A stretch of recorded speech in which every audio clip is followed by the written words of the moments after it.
नमस्कार दोस्तों, आप देख रहे हैं सुमन क्लासेस यूट्यूब चैनल। इस क्लास में कुमार गौरव सर के साथ फिर वाली जो क्लास नोट्स है उसका रिवीजन क्लास के तौर पे पूरे डिटेल एक्सप्लेन के साथ समझने का प्रयास दिया करते गया हैं। कोयला के बारे में कुछ सवाल है। कोयला के बारे में अगर हम लोग सबसे पहले बात करें, इस कोयला को काला हीरा के नाम से भी जानते हैं। ध्यान रखिएगा, कोयला को काला हीरा के नाम से जानते हैं। कोयला को क्या कहा जाता है? काला हीरा के नाम से जानते हैं। भारत में कोयला का जो सर्वप्रथम कारखाना खोला गया था, भारत में सर्वप्रथम कोयला का कारखाना वो दामोदर नदी के पश्चिमी तट पर खोला गया था। दामोदर नदी के पश्चिमी तट में जो पश्चिम बंगाल का रानीगंज है, यहीं पर भारत में पहला कोयला का कारखाना 1774 में खोला गया था। 1774 में पहली बार कोयला का कारखाना पश्चिम बंगाल के रानीगंज में, जो दामोदर नदी के पश्चिमी तट पर स्थित है, यहीं पर खोला गया था। अगर हम लोग बात कर लें भारत में सबसे अधिक कोयला किस राज्य में उत्पादन होता है यानी निकाला जाता है, तो वह है झारखंड का धनबाद जिला। और ये कहाँ पर है? तो ध्यान रखिएगा, झरिया। कोयला भारत में सबसे अधिक कोयला कहाँ पर? तो झारखंड के धनबाद में। और कौन सा कोयला का कारखाना है? तो झरिया है। वहीं पर अगर विश्व की बात करेगा, विश्व में सबसे अधिक कोयला का उत्पादन कौन सा देश करता है? तो वह है चीन। इसको भी याद रखिएगा, विश्व में सबसे अधिक कोयला का उत्पादन कहाँ पर? तो वो चीन में है। कोयला जो है वो कोयला मुख्यतः 4 भागों में वर्गीकृत किया गया है कोयला को, यानी कि कोयला का प्रकार जो है वो 4 प्रकार का है। एक है एंथ्रासाइट। यह कोयला जो है सर्वश्रेष्ठ कोयला है, जिसमें कार्बन का मात्रा 95% तक होता है। तो ध्यान रखिएगा, एंथ्रासाइट कोयला सर्वश्रेष्ठ प्रकार का कोयला आता है, जिसमें कार्बन का प्रतिशत कितना होता है? 95%। उसके बाद जो होता है वो बिटुमिनस कोयला है। और ये बिटुमिनस कोयला जो है भारत में सबसे अधिक मात्रा में पाया जाता है। तो यहाँ से भी प्रश्न बन सकता है, भारत में सबसे अधिक मात्रा में कौन सा कोयला प्रकार पाया जाता है? तो वह है बिटुमिनस। और तीसरा जो है वो लिग्नाइट है। और चौथा जो है वो पीट है। पीट कोयला जो है ये सबसे खराब किस्म का कोयला होता है, जिसमें कार्बन का प्रतिशत केवल और केवल 20 से 25% तक होती है। तो निम्न श्रेणी का कोयला वो कौन सा आता है? तो वो पीट कोयला होता है, जिसमें कि कार्बन का प्रतिशत केवल 20 से 25% तक होता है। अब आगे है कुछ मिश्र धातुएं, जिसमें से क्या आता है? लोहा, निकिल, वो पहला इसमें आएगा लोहा, निकिल, वो क्रोमियम धातुओं के मिश्रण से नाइक्रोम का निर्माण होता है। यानी प्रश्न पूछा जाएगा, नाइक्रोम का निर्माण जो होता है वो किससे होता है? तो उसमें लोहा होता है, निकिल होता है और क्रोमियम होता है। इन तीनों को मिलाने से जो बनता है वो नाइक्रोम बनता है। तो ध्यान रखिएगा, लोहा, निकिल और क्रोमियम के धातुओं के मिश्रण से क्या बनता है? तो वह है नाइक्रोम। आगे है तांबा और जिंक। तांबा और जिंक को मिलने से पीतल का निर्माण होता है। यहाँ से एक बहुत ही आसान सा ट्रिक है, याद रखिएगा, पिताजी ऐसा याद रखिएगा। देखिए, ये पी से हो जाएगा पीतल, पी से क्या हुआ? पी से हो जाएगा पीतल। पीतल का जो निर्माण किया जाता है वो ता से हो जाएगा तांबा। ता से क्या होगा? ता से होगा तांबा। और जी से हो जाएगा जिंक। जी से क्या हो जाएगा? जिंक। यानी तांबा और जिंक से जो मिलाने से बनता है वो क्या बनता है? पीतल बनता है। तो इसके लिए एक शॉर्ट ट्रिक है, पिताजी। आगे तांबा और टीन। तांबा और टीन के मिलने से क्या बनता है? तो कांसा का निर्माण होता है। यानी कांसा जो बना हुआ है मिश्र धातु वो किसका है? तांबा और टीन का। आगे है तांबा, जस्ता और निकल। तांबा, जस्ता और निकल के मिलने से जर्मन सिल्वर का निर्माण होता है। जर्मन सिल्वर जो बनाया गया है, यह बनाया जाता है वो है तांबा से, जस्ता से और निकल से। यानी जर्मन सिल्वर किन धातुओं से मिलकर बना है? तो तांबा, जस्ता और निकल से। उसी तरह से टीन और लेड जो है, टीन और लेड के मिलने से सोल्डर बनता है, जिसको हम लोग टाँका भी कहते हैं। तो सोल्डर का निर्माण जो होता है वो टीन और लेड के मिलने से होता है। अब है कुछ राष्ट्रीय उद्यान। राष्ट्रीय उद्यान में सबसे पहला जो आता है वो वाल्मीकि राष्ट्रीय उद्यान। वाल्मीकि राष्ट्रीय उद्यान जो है ये है बिहार में। तो ये बिहार का एकमात्र राष्ट्रीय नेशनल पार्क है। ये बिहार का एकमात्र नेशनल पार्क जो है वो है वाल्मीकि राष्ट्रीय उद्यान, यानी वाल्मीकि नेशनल पार्क। एक प्रश्न का उत्तर आप लोगों को कमेंट में देना है कि ये जो वाल्मीकि राष्ट्रीय उद्यान है बिहार के किस जिले में है? बिहार के उस जिला का नाम बताइए जिस जिला के अंदर में वाल्मीकि राष्ट्रीय उद्यान स्थित है।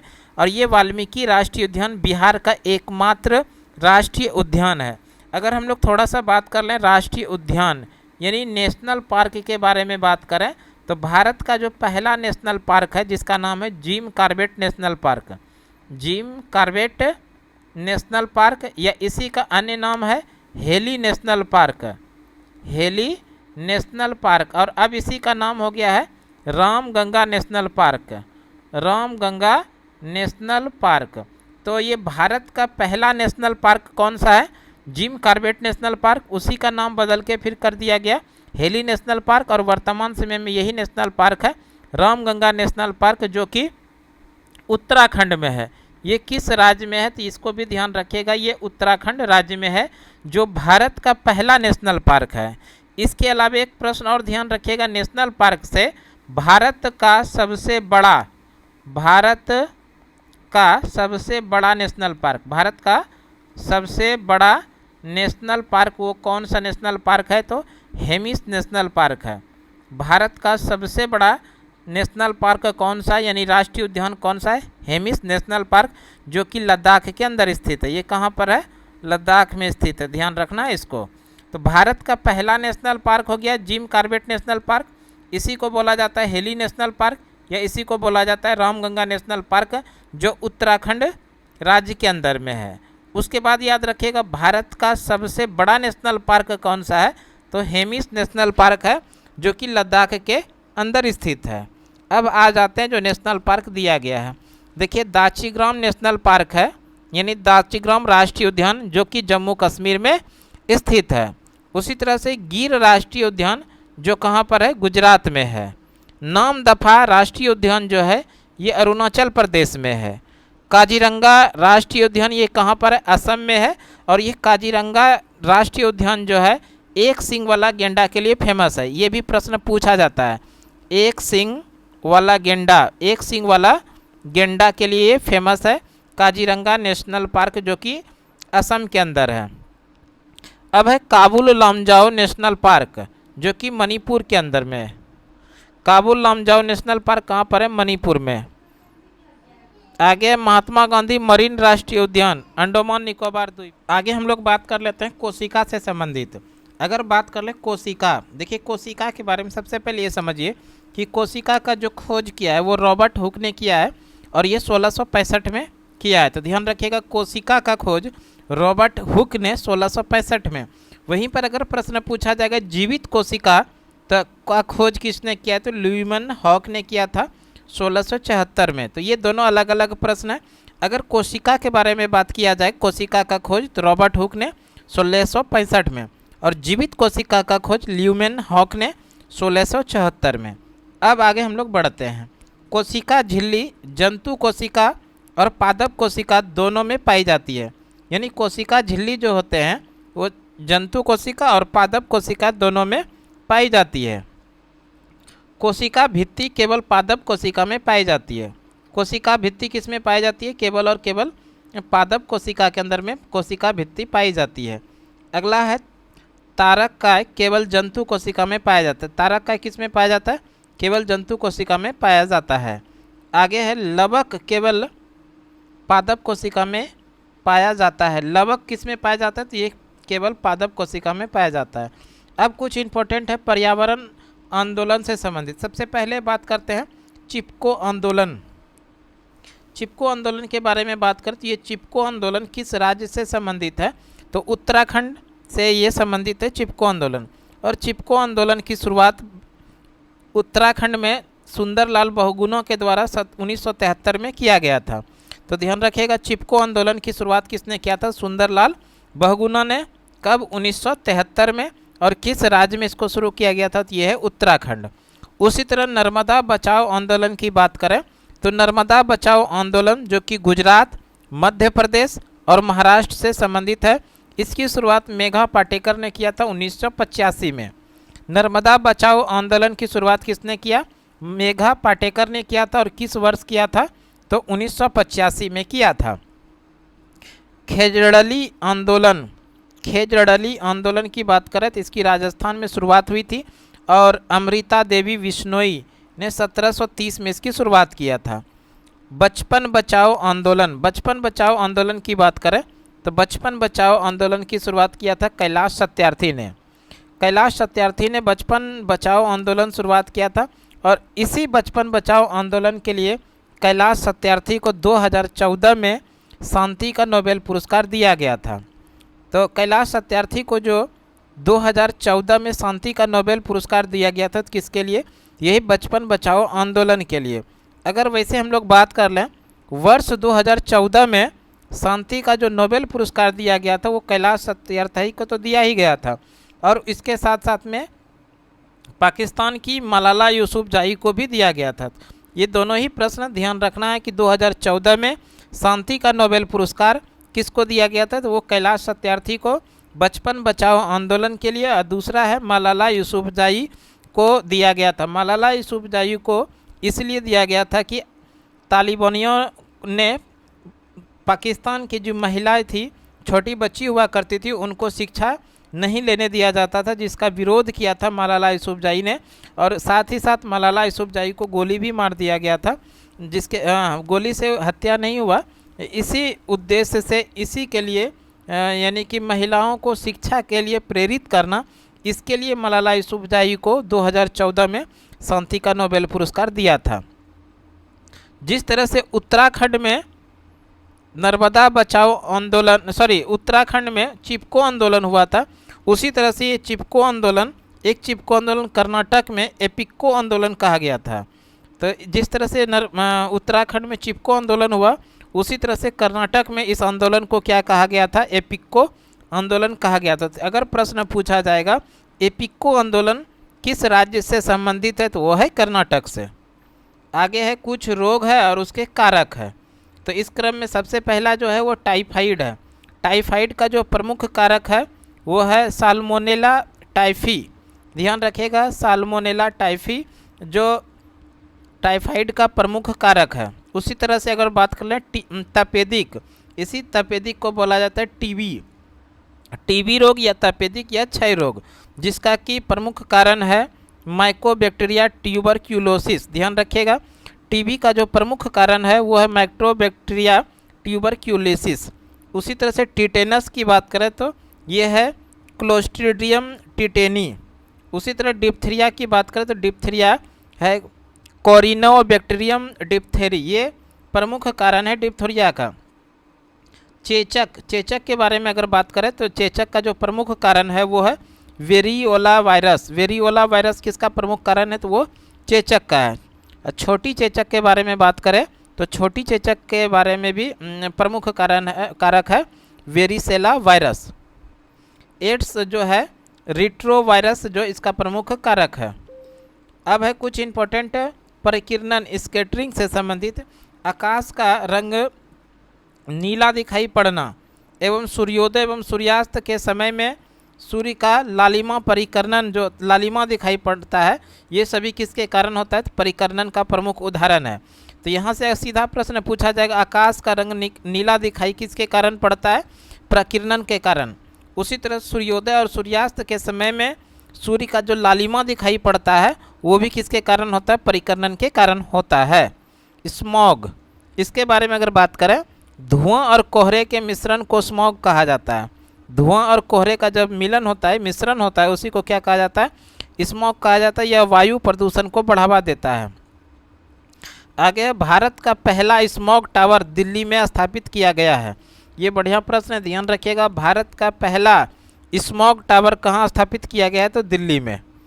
अब है समस्थानिक। समस्थानिक के बारे में बात करें तो समस्थानिक एक तत्व के परमाणु जिनके परमाणु क्रमांक समान परंतु परमाणु भार भिन्न भिन्न हो, उसे समस्थानिक कहा जाता है। ये समस्थानिक कहलाते हैं। यानी कि ऐसे तत्व जिनके परमाणु क्रमांक समान हो परंतु परमाणु भार भिन्न भिन्न हो, उसे समस्थानिक कहते हैं। और हाइड्रोजन के 3 समस्थानिक होते हैं। ये है पोट्रियम, ड्यूटेरियम और ट्रिप्टियम। ये 3 जो समस्थानिक है किसके हैं? हाइड्रोजन के, जिसमें कि ड्यूटेरियम जो बेहद इंपॉर्टेंट है, इसको जरूर ध्यान रखिएगा, ड्यूटेरियम को। आगे है रेडियम का खोज 1902 में पियरे और मैडम क्यूरी ने की थी। रेडियम का खोज कब हुआ था? 1902 में। और इसका खोज किसने किया था? रॉबर्ट पियरी और मैडम क्यूरी, मेरी क्यूरी ने किया था। कोशिका, अभी कोशिका के बारे में थोड़ा देर पहले जिक्र किए थे। कोशिका जिसकी खोज रॉबर्ट हुक ने 1665 में किया था, वहीं पर जीवित कोशिका खोज ल्यूवेन हॉक ने किया था। कोशिका है, कोशिका के अध्ययन को साइटोलॉजी कहा, या इसी को कोशिका जैविकी कहते हैं। यानी कोशिका के अध्ययन को साइटोलॉजी या कोशिका जैविकी कहते हैं। कोशिका का शक्ति गृह किसको कहते हैं? तो है माइटोकॉर्निडिया। कोशिका का शक्ति गृह कहते हैं माइटोकॉर्निडिया को। ध्यान रखिएगा, कोशिका का शक्ति गृह किसको कहते हैं? माइटोकॉर्निडिया को कोशिका का शक्ति गृह कहते हैं। कोशिका में राइबोसोम को प्रोटीन फैक्ट्री कहा जाता है। कोशिका में राइबोसोम को क्या कहा जाता है? प्रोटीन की फैक्ट्री कहा जाता है। कोशिका की आत्मघाती थैली लाइसोसोम को कहा जाता है।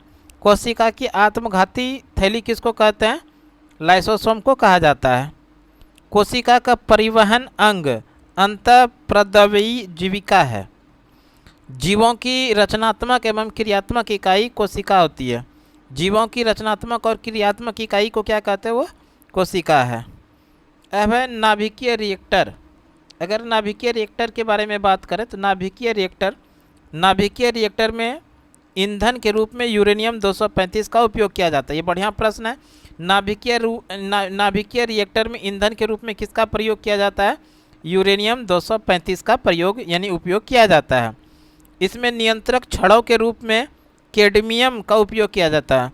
यानी कि नाभिकीय रिएक्टर में नियंत्रक छड़ों के रूप में किसका प्रयोग किया जाता है? तो वह है कैडमियम। इसमें मंदक के रूप में, यानी कि नाभिकीय रिएक्टर में मंदक के रूप में किसका प्रयोग किया जाता है? तो ग्रेफाइट और भारी जल का। यानी कि नाभिकीय रिएक्टर में मंदक के रूप में किसका प्रयोग किया जाता है? तो वह ग्रेफाइट और साथ में भारी जल यानी D2O। और अगर बात कर ले D2O का जो अनुभार होता है वो 20 होता है। इसको भी ध्यान रखिएगा। ड्यूटेरियम ऑक्साइड D2O का जो अनुभार होता है वो कितना? 20 होता है। सूर्य में नाभिकीय संलयन की प्रक्रिया होती है। सूर्य में कौन सी संलयन होती है? नाभिकीय संलयन की प्रक्रिया होती है। इसको ध्यान रखिएगा। वैसे अगर हम लोग बात कर ले परमाणु बम किस सिद्धांत पर कार्य करता है? तो वह नाभिकीय विखंडन।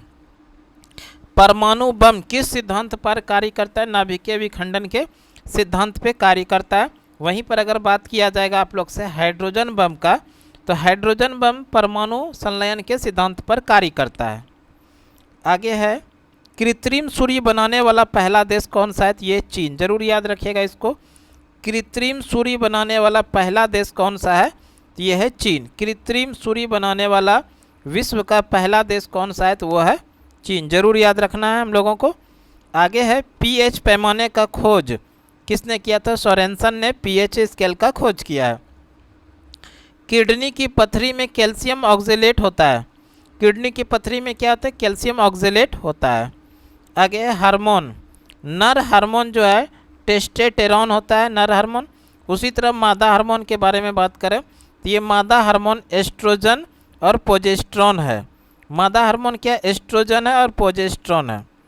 आगे है प्रोलेक्टिन हार्मोन स्तन ग्रंथियों में दुग्ध उत्पादन में मदद करता है। आगे है भू-स्थिर कक्षा। भू-स्थिर कक्षा के बारे में बात करें तो भू-स्थिर कक्षा पृथ्वी से लगभग 36,000 किलोमीटर ऊंचाई पर स्थित है। भू-स्थिर कक्षा पृथ्वी से लगभग कितनी ऊंचाई पर स्थित है? 36,000 किलोमीटर ऊंचाई पर स्थित है। आगे है यह कक्षा पृथ्वी के सापेक्ष स्थिर है। भू-स्थिर कक्षा में घूमने वाला उपग्रह पृथ्वी का एक चक्कर लगभग 24 घंटे में पूरा करता है। आगे गहराई को मापने के लिए फेदोमीटर का प्रयोग करते हैं। यानी कि गहराई को मापने के लिए जो इसकी इकाई है वो फेदोमीटर है। पेड़ों की आयु का पता लगाने की पद्धति को डेंड्रोकोनोलॉजी कहा जाता है। याद रखिएगा, डेंड्रोकोनोलॉजी का प्रयोग किस में किया जाता है? पेड़ों की आयु का पता लगाने के लिए। उसी तरह जीवाश्मों के अध्ययन को क्या कहा जाते हैं? तो जीवाश्म का जो अध्ययन है, खाद्य पदार्थों के संरक्षण के लिए बेंजोइक अम्ल का प्रयोग किया जाता है। यानी खाद्य पदार्थों की संरक्षण के लिए किस अम्ल का प्रयोग किया जाता है? तो वह है बेंजोइक अम्ल। सेब यानी एप्पल में कौन सा अम्ल पाया जाता है? तो वह है मौलिक अम्ल। सेब में कौन सा अम्ल पाया जाता है? मौलिक अम्ल पाया जाता है सेब के अंदर में। टेंडन। टेंडन का काम है हड्डियों और मांसपेशियों को जोड़ने का, यानी हड्डियों और मांसपेशियों को जो जोड़ने का काम होता है वो किसका होता है, तो वो होता है टेंडन का।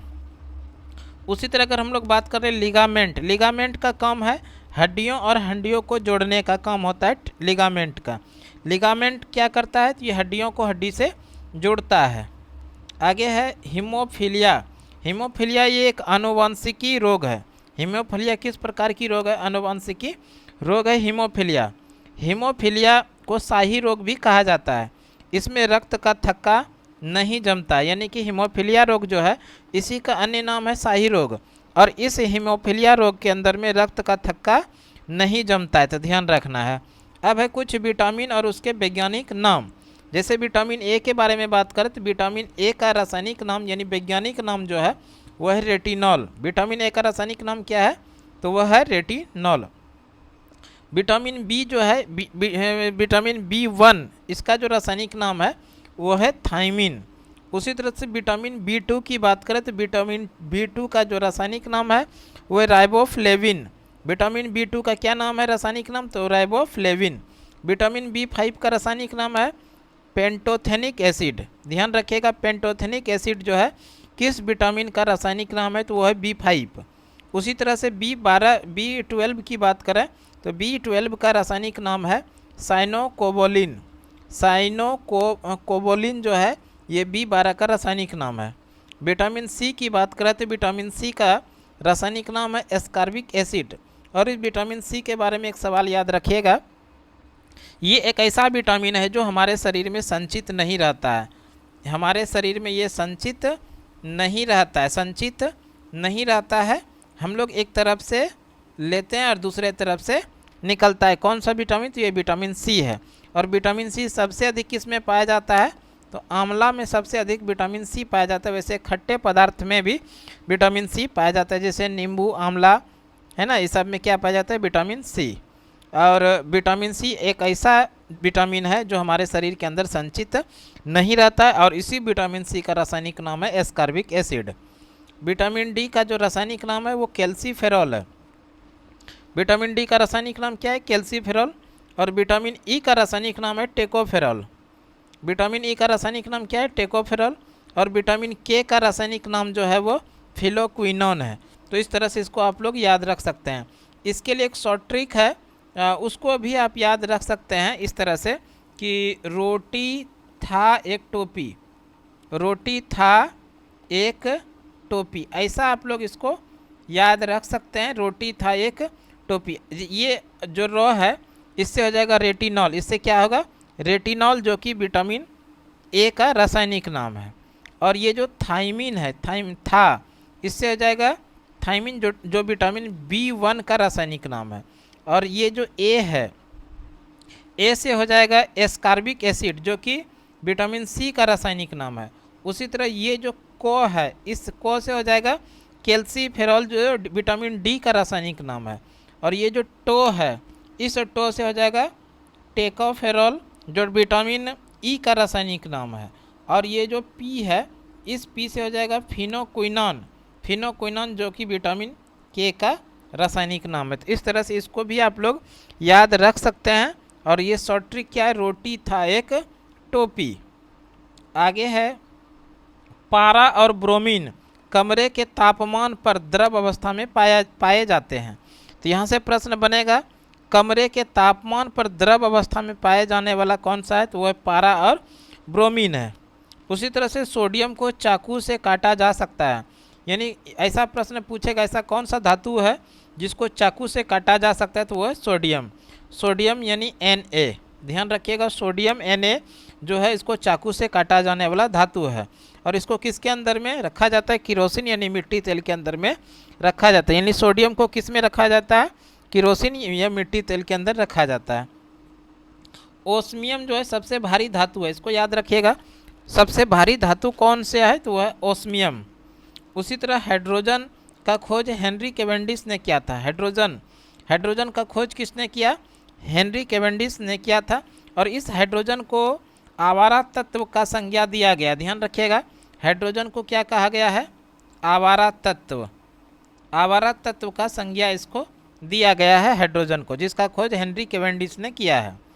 आगे है सेल्सियस और फ़ारेनहाइट का जो पैमाना है कितने तापमान पर बराबर होता है, तो वह -40 डिग्री।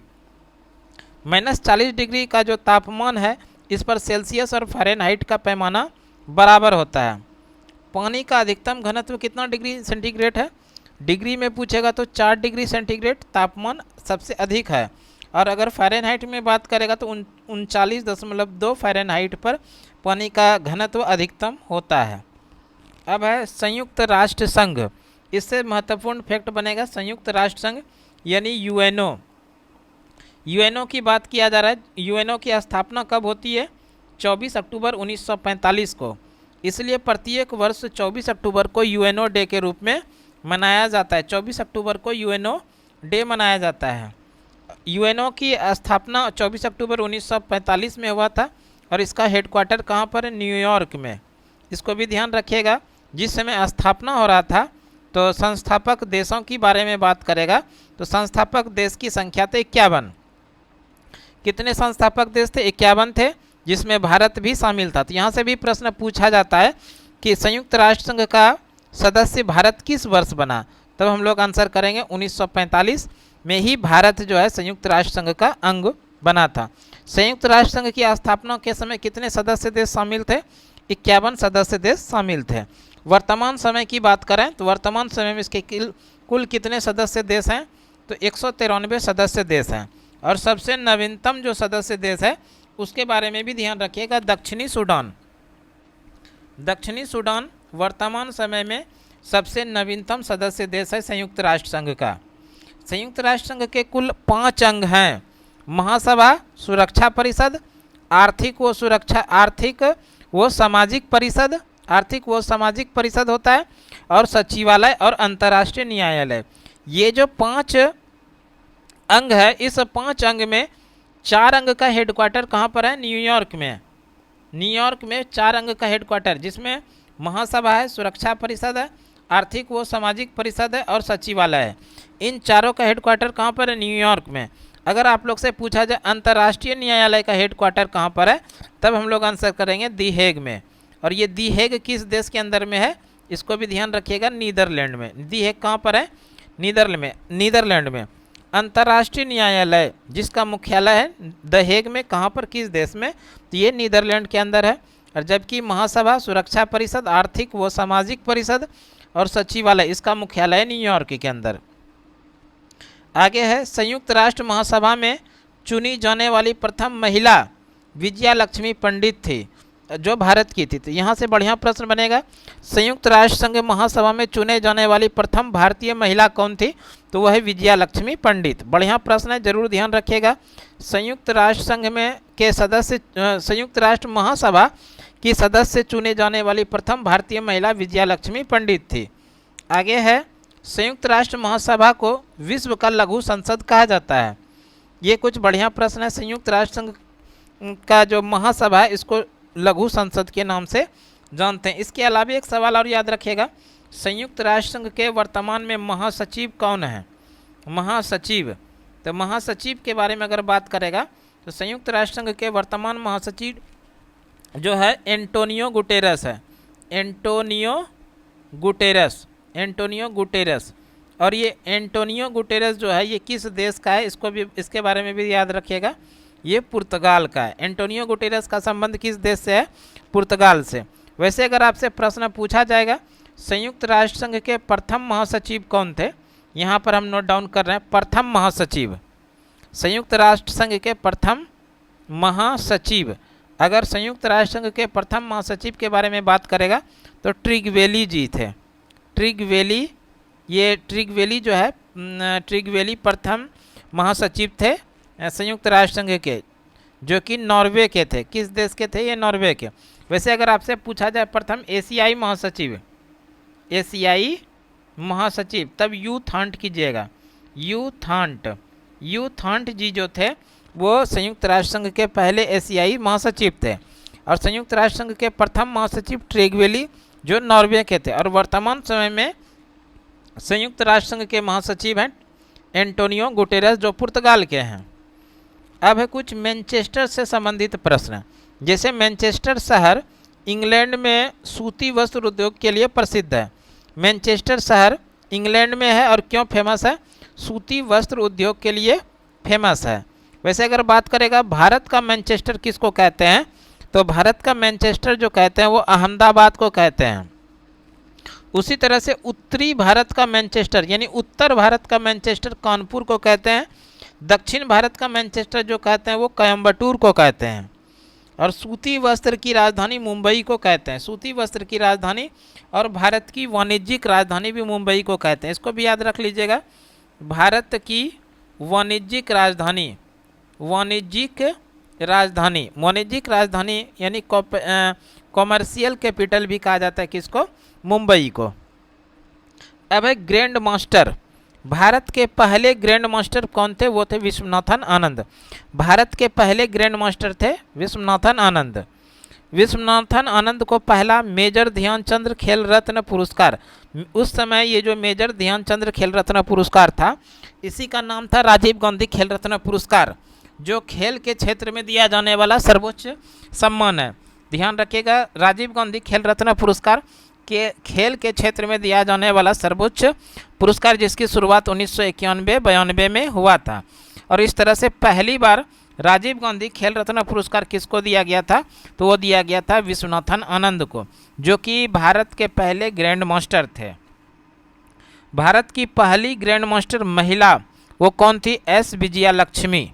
एस विजया लक्ष्मी जो है वो भारत की पहली ग्रैंड मास्टर महिला है। अब कुछ इंपॉर्टेंट फैक्ट है हिमाद्री अनुसंधान केंद्र से। हिमाद्री अनुसंधान केंद्र की बात करें, यह भारत का पहला अस्थायी आर्कटिक अनुसंधान केंद्र है। भारत का पहला अस्थायी आर्कटिक अनुसंधान केंद्र है। इसका उद्घाटन 2008 में हुआ है। आगे है, भारत में अंटार्कटिका महाद्वीप में दक्षिण गंगोत्री मैत्री वो भारती नामक अनुसंधान केंद्र स्थित है। भारतीय वर्ष 2013 में नवीन केंद्र है। अब है कुछ पुरस्कार। ये पुरस्कार के बारे में बात करें तो भारत सरकार द्वारा दिया जाने वाला उच्चतम नागरिक पुरस्कार, भारत सरकार के द्वारा दिया जाने वाला सर्वोच्च नागरिक सम्मान जो है, सर्वोच्च नागरिक सम्मान पहले स्थान पर आता है भारत रत्न। और ये भारत रत्न भारत में दिया जाने वाला सर्वोच्च नागरिक सम्मान है। और दूसरे स्थान पर आता है पद्म विभूषण, और तीसरे स्थान पर आता है पद्म भूषण, और चौथे स्थान पर आता है पद्मश्री। तो इस तरह से भारत में दिया जाने वाला सर्वोच्च नागरिक सम्मान में सबसे पहले स्थान पर कौन आता है? भारत रत्न। उसके बाद दूसरे स्थान पर आता है पद्म विभूषण, और तीसरे स्थान पर आता है पद्म भूषण, और चौथे स्थान पर आता है पद्मश्री। और इन चारों पुरस्कार की शुरुआत हुई है 1954 में। कब शुरू हुआ इन चारों पुरस्कार की शुरुआत? तो ध्यान रखिएगा, चारों पुरस्कार की शुरुआत हुई है 1954 में। अगर हम लोग बात कर लें 1954 में भारत रत्न पुरस्कार किसको किसको दिया गया था, तो इसमें 3 लोग शामिल थे। भारत के पहले उपराष्ट्रपति डॉक्टर सर्वपल्ली राधाकृष्णन, इनको दिया गया था, और डॉक्टर सीवी रमन को दिया गया था, और तीसरा जो था वो सी राजगोपालाचारी, यानी सी राजगोपालाचारी। इन तीनों लोगों को पहली बार भारत रत्न जो 1954 में दिया गया था, इस समय इसको इन तीनों को सम्मानित किया गया था। और ये भारत रत्न भारत में दिया जाने वाला सर्वोच्च नागरिक सम्मान है। अब है नागरिकता। नागरिकता के बारे में अगर बात करें तो भारत में एकल नागरिकता है जो इंग्लैंड के संविधान से ली गई है। भारत में नागरिकता का प्रावधान है ना। भारत में किस प्रकार की नागरिकता का प्रावधान? एकल नागरिकता। और इसका प्रावधान किस देश से लिया गया है? इंग्लैंड से। वैसे बात कर लें, नागरिकता का जो प्रावधान है संविधान के भाग 2 में है और अनुच्छेद 5 से 11 के बीच में। भारत के संविधान में नागरिकता का प्रावधान किस भाग में है? भाग 2 में, और अनुच्छेद 5 से 11 तक में है। नागरिकता के बारे में पहला बार संशोधन यानी कानून जो बना था वो 1955 में बना था। यहाँ से प्रश्न पूछा गया कि नागरिकता में पहली बार संशोधन किस वर्ष किया गया था, तो 1955 में पहली बार नागरिकता के बारे में संशोधन किया गया था संविधान में। आगे है संयुक्त राज्य अमेरिका में दोहरी नागरिकता का प्रावधान, यानी अमेरिका में किस प्रकार की नागरिकता का प्रावधान है, तो वह है दोहरी नागरिकता का प्रावधान। सिक्किम जो है, सिक्किम राज्य की सीमा नेपाल से भी लगता है, चीन से भी लगता है और भूटान से भी लगता है। तो इस तरह से इसको याद रखिएगा। सिक्किम की सीमा किन देशों के साथ स्पर्श करता है? तो नेपाल, चीन और भूटान देशों से लगती है। 2011 से कुछ महत्वपूर्ण सवाल है उसको हम लोग देखते हैं। तो सबसे पहले ध्यान रखिएगा, जनगणना 2011 ये स्वतंत्र भारत का 7वां जनगणना था। स्वतंत्र भारत का 7वां जनगणना ये था 2011 में जो जनगणना हुआ था। जनसंख्या भारतीय संविधान की समवर्ती सूची का विषय। तो ध्यान रखिएगा, ये जो जनगणना है ये जनगणना संघ सूची का विषय है। जनगणना संघ सूची का विषय, जबकि जनसंख्या जो है ये जो जनसंख्या है ये समवर्ती सूची का विषय है। तो दोनों ध्यान रखना है हम लोगों को, समवर्ती सूची का विषय। अगर आप लोग से प्रश्न पूछा जाए जनगणना किस सूची का विषय है, तो जनगणना संघ सूची का विषय है, जबकि जनसंख्या समवर्ती सूची का विषय है। आगे है 2011 की जनगणना के जनगणना आयुक्त कौन थे? तो 2011 के जनगणना आयुक्त थे चंद्रमौली जी। ध्यान रखिएगा, 2011 की जनगणना के जनगणना आयुक्त थे चंद्रमौली। आगे है 2011 की जनगणना का ध्येय वाक्य क्या था? यानी 2011 में जो जनगणना हुआ इसका ध्येय वाक्य था हमारी जनगणना हमारा भविष्य। तो ध्यान रखिएगा, 2011 की जनगणना का ध्येय वाक्य था हमारा जनगणना हमारा भविष्य। साथ ही साथ ध्यान रखना हम लोगों को 2011 के जनगणना का जो प्रतीक चिन्ह था, प्रतीक चिन्ह, इसको भी ध्यान रखना है। प्रतीक चिन्ह की बात करेगा तो परगणक शिक्षिका, परगणक शिक्षिका जो थी वो 2011 के जनगणना का प्रतीक चिन्ह था। 2011 की जनगणना के अनुसार सर्वाधिक जनसंख्या वाला राज्य उत्तर प्रदेश है, जबकि न्यूनतम जनसंख्या वाला राज्य सिक्किम है। तो यहाँ से भी प्रश्न बन सकता है कि 2011 के जनगणना के अनुसार सर्वाधिक जनसंख्या वाला राज्य कौन सा है? तो उत्तर प्रदेश, और साथ ही साथ सबसे न्यूनतम जनसंख्या वाला राज्य है सिक्किम। सर्वाधिक जनसंख्या घनत्व वाला राज्य, सर्वाधिक जनसंख्या घनत्व वाला राज्य की बात करेगा कि सर्वाधिक जनसंख्या घनत्व किस राज्य का है, तब हम लोग आंसर करेंगे बिहार। बिहार का जो जनसंख्या घनत्व है 1107 व्यक्ति प्रति वर्ग किलोमीटर, 1107 व्यक्ति प्रति वर्ग किलोमीटर। याद रखना है हम लोगों को। सर्वाधिक जनसंख्या घनत्व वाला राज्य कौन सा है? तो वो है बिहार। वैसे अगर आप लोग से प्रश्न पूछेगा सर्वाधिक जनसंख्या घनत्व भारत में कहाँ पर है, तो दिल्ली में है। वैसे दिल्ली यूटी है और यहीं पर भारत में सबसे अधिक जनसंख्या घनत्व है, तो ये ध्यान रखिएगा। अगर केवल प्रश्न पूछा जाए सर्वाधिक जनसंख्या घनत्व कहाँ पर है, तब दिल्ली हो जाएगा, और जनसंख्या घनत्व पूछा जाए तब बिहार हो जाएगा। बिहार का जनसंख्या घनत्व है 1107 व्यक्ति प्रति वर्ग किलोमीटर। आगे है न्यूनतम जनसंख्या घनत्व वाला राज्य। सबसे कम जनसंख्या घनत्व वाला राज्य है अरुणाचल प्रदेश। अरुणाचल प्रदेश का जो जनसंख्या घनत्व है वो 17 व्यक्ति प्रति वर्ग किलोमीटर है। आगे सर्वाधिक लिंगानुपात वाला राज्य, सर्वाधिक लिंगानुपात वाला राज्य केरल है। उसी तरह से न्यूनतम लिंगानुपात वाला राज्य तो हरियाणा है। ऋणात्मक वृद्धि दर वाला एकमात्र राज्य कौन सा है? तो ये नागालैंड। इसको भी ध्यान रखिएगा, ऋणात्मक वृद्धि दर वाला एकमात्र राज्य कौन सा है? तो वो है नागालैंड। जनसंख्या का महाविभाजक काल, जनसंख्या का महाविभाजक काल जो माना जाता है 2011 से 2021 के बीच का जो जनसंख्या है वो महाविभाजक काल माना जाता है। और कुछ इंपॉर्टेंट फैक्ट है उसको भी हम लोग कवर कर ले रहे हैं जनगणना से संबंधित। स्वतंत्रता के बाद भारत का जो 2011 में जनगणना हुआ ये क्रम का 7वां था, तो इसको भी ध्यान रखिएगा। स्वतंत्रता के बाद 2011 का जनगणना क्रम का कौन सा है? 7वां है। भारत की कुल जनसंख्या की बात करेगा तो 1,02,70,00,000 यानी 1.21 करोड़ के आसपास है 2011 की जनगणना के अनुसार भारत की जनसंख्या, जो कि विश्व की दूसरी सबसे बड़ी जनसंख्या थी। ये भी ध्यान रखिएगा, 2011 के अनुसार, 2011 जनगणना के अनुसार विश्व की दूसरी सबसे बड़ी जनसंख्या वाला देश कौन सा? तो वो भारत है। कितनी जनसंख्या है? 1.21 करोड़ लगभग जनसंख्या है भारत की, जो कि पूरे विश्व की जनसंख्या का लगभग 17.5% है। यानी पूरे विश्व में जितनी जनसंख्या उन सभी जनसंख्या का 17.5% जनसंख्या भारत में निवास करती है। वहीं पर बात कर लें जनसंख्या में पुरुषों की जनसंख्या कितना है? तो 62.37 करोड़ जो है ये पुरुष जनसंख्या। वहीं पर महिला जनसंख्या की बात करेगा तो 58.71 करोड़ जनसंख्या है, ये महिलाओं की जनसंख्या है। लिंगानुपात की बात करेगा तो लिंगानुपात भारत का 943 है, यानी 1000 पुरुषों पर महिलाओं की संख्या क्या है? तो वो 943 है। उसी तरह से साक्षरता दर की बात करेगा तो कुल साक्षरता दर है भारत का 74.04%। कुल साक्षरता दर 74.04%। वहीं पर पुरुषों की जनसंख्या की बात करें, सॉरी साक्षरता की बात करेगा तो 82.14% पुरुष साक्षरता दर है। और महिलाओं की साक्षरता दर की बात करेगा तो 65.46% जो है ये महिलाओं का साक्षरता दर है 2011 के जनगणना के अनुसार। इसके अलावा है भारत में पहला जनगणना किस वर्ष हुआ था, तो वो 1872 में हुआ था, लॉर्ड मेयो के शासनकाल में। यानी भारत में पहली बार जनगणना 1872 में कराया गया था और लॉर्ड मेयो ने कराया था। नियमित की बात करेगा, नियमित या दशकीय आधार पर ये प्रति 10 वर्ष के अंतराल पे जो जनगणना हुई थी वो 1881 से शुरू हुआ और लॉर्ड रिपन के शासनकाल में इसकी शुरुआत हुई। यहाँ से भी प्रश्न पूछा जाता है कि भारत में नियमित जनगणना की शुरुआत किस वर्ष होती है, तो 1881 में किसके द्वारा कराई जाती है, लॉर्ड रिपन के द्वारा नियमित जनगणना की शुरुआत कराई जाती है।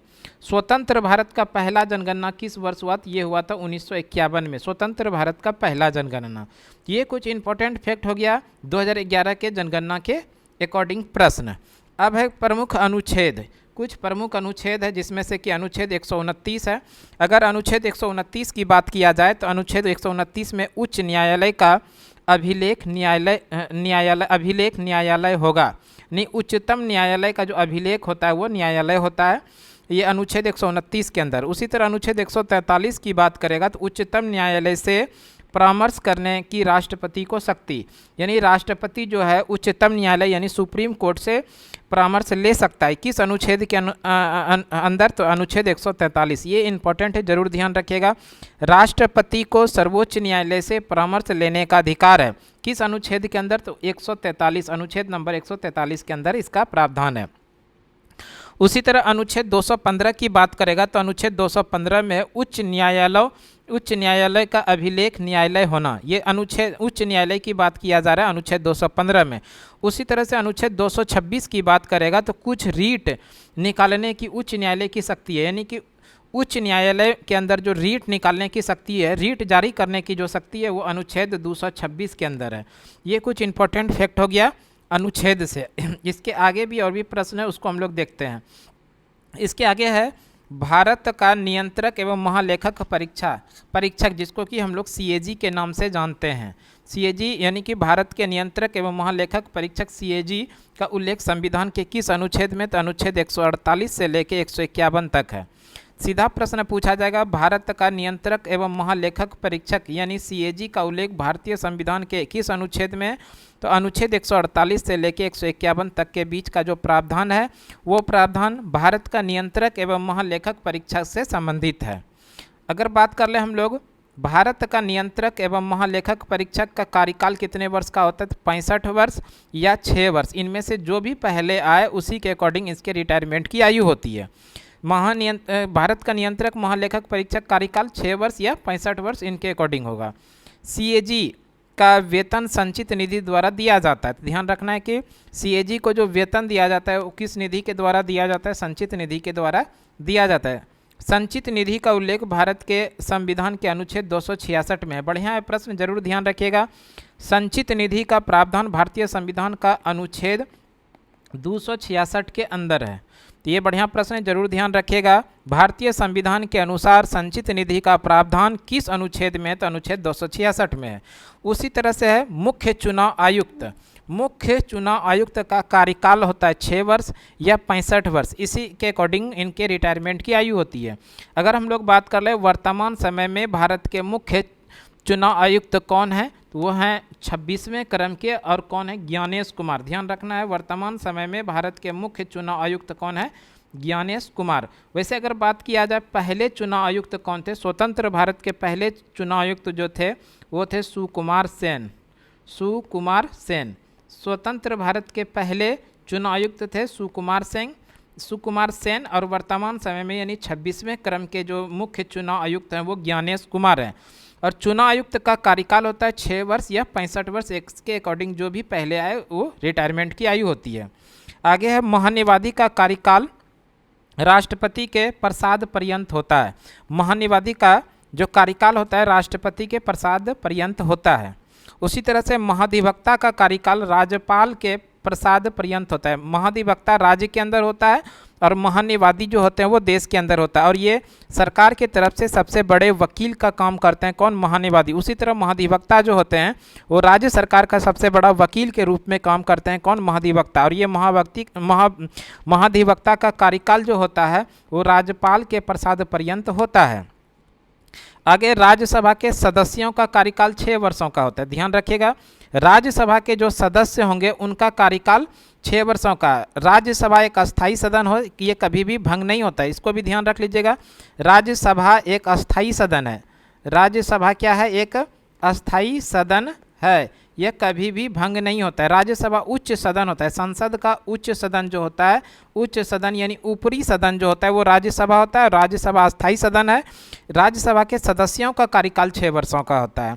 उसी तरह अगर बात किया जाए लोकसभा के सदस्यों का कार्यकाल तो 5 वर्षों का लोकसभा का कार्यकाल होता है। लोकसभा सदस्यों का कार्यकाल 5 वर्षों का। पहला लोकसभा का गठन जो हुआ था वो 1951-52 में पहला लोकसभा चुनाव हुआ था। इसी के बाद से लोकसभा का गठन हुआ था। अब है कुछ प्रमुख जल संधियाँ, और इस जल संधिया में प्रमुख रूप से पहला जो है वो है जिब्राल्टर जल संधि। यह जल संधि भूमध्य सागर को अटलांटिक महासागर जोड़ती है। तो यहाँ से भी प्रश्न आएगा कि भूमध्य सागर को अटलांटिक महासागर से जोड़ने वाली जल संधि कौन सी है? तो वह है जिब्राल्टर जल संधि। और इस जिब्राल्टर जल संधि को भूमध्य सागर का प्रवेश द्वार भी कहा जाता है। तो ये भी बढ़िया प्रश्न है, भूमध्य सागर का प्रवेश द्वार किसे कहा जाता है? तो जिब्राल्टर जल संधि को कहा जाता है।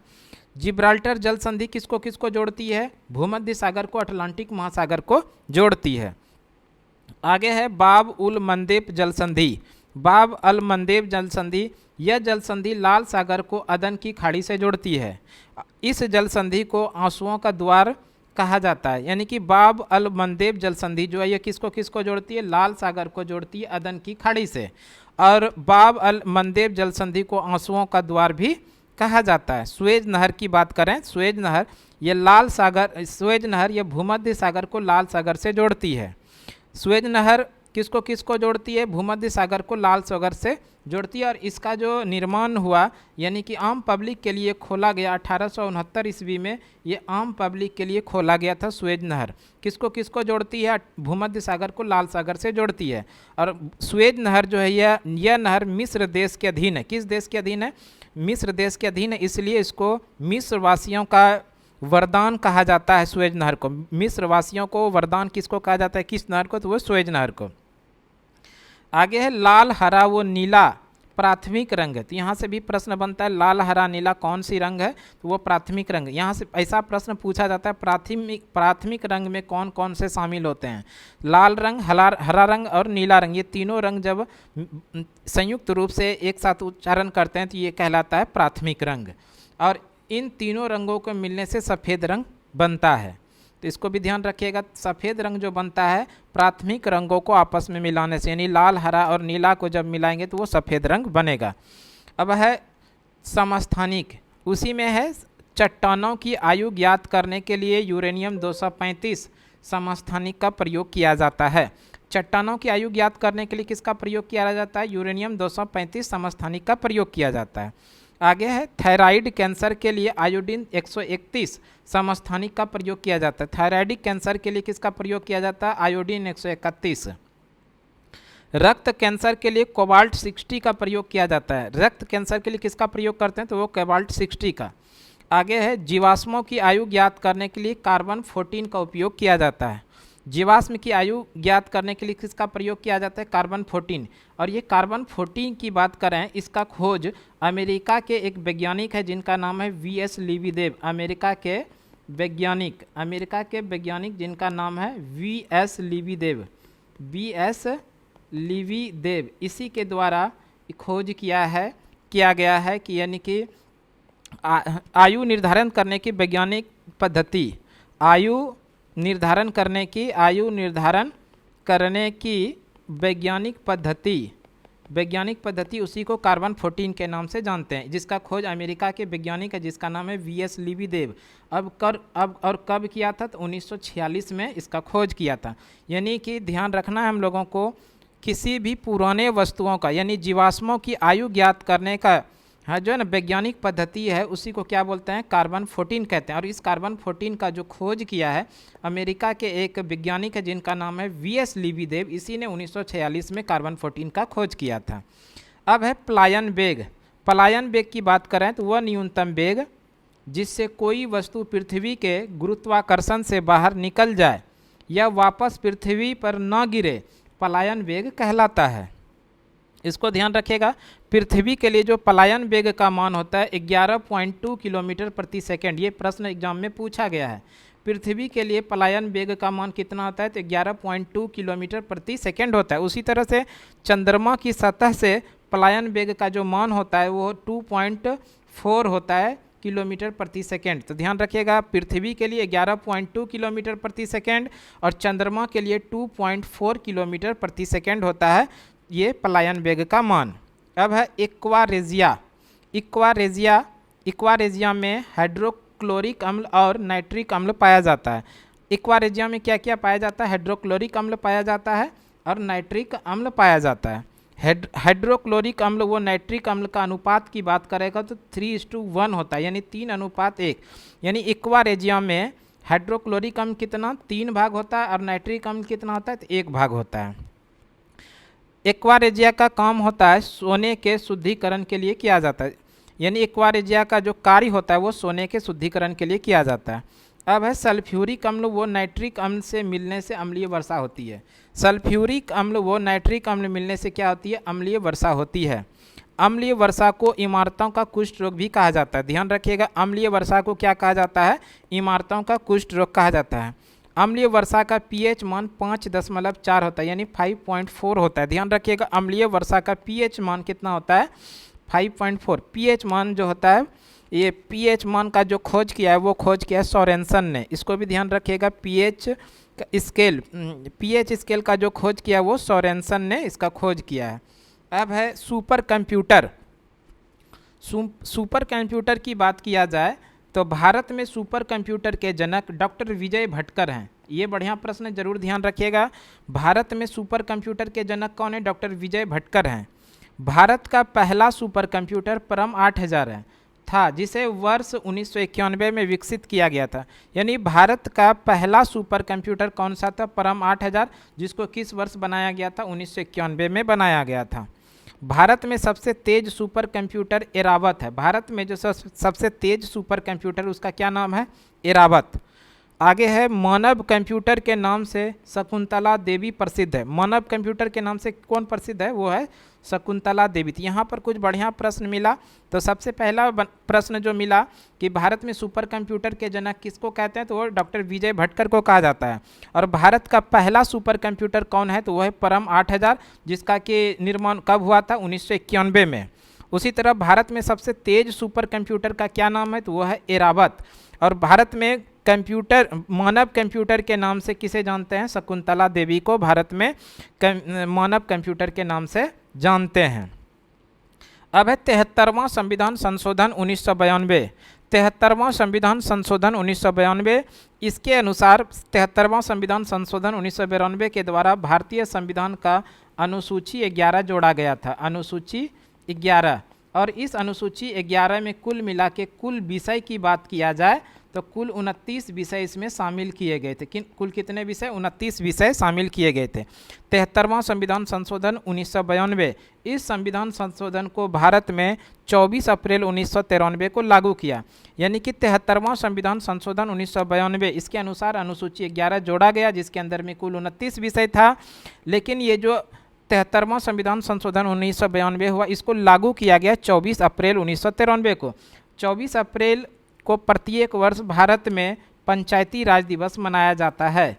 पंचायती राज दिवस मनाया जाता है, ध्यान रखिएगा, पंचायती राज दिवस मनाया जाता है, क्योंकि अनुसूची 11 के अंदर में पंचायती राज का प्रावधान को जोड़ा गया था।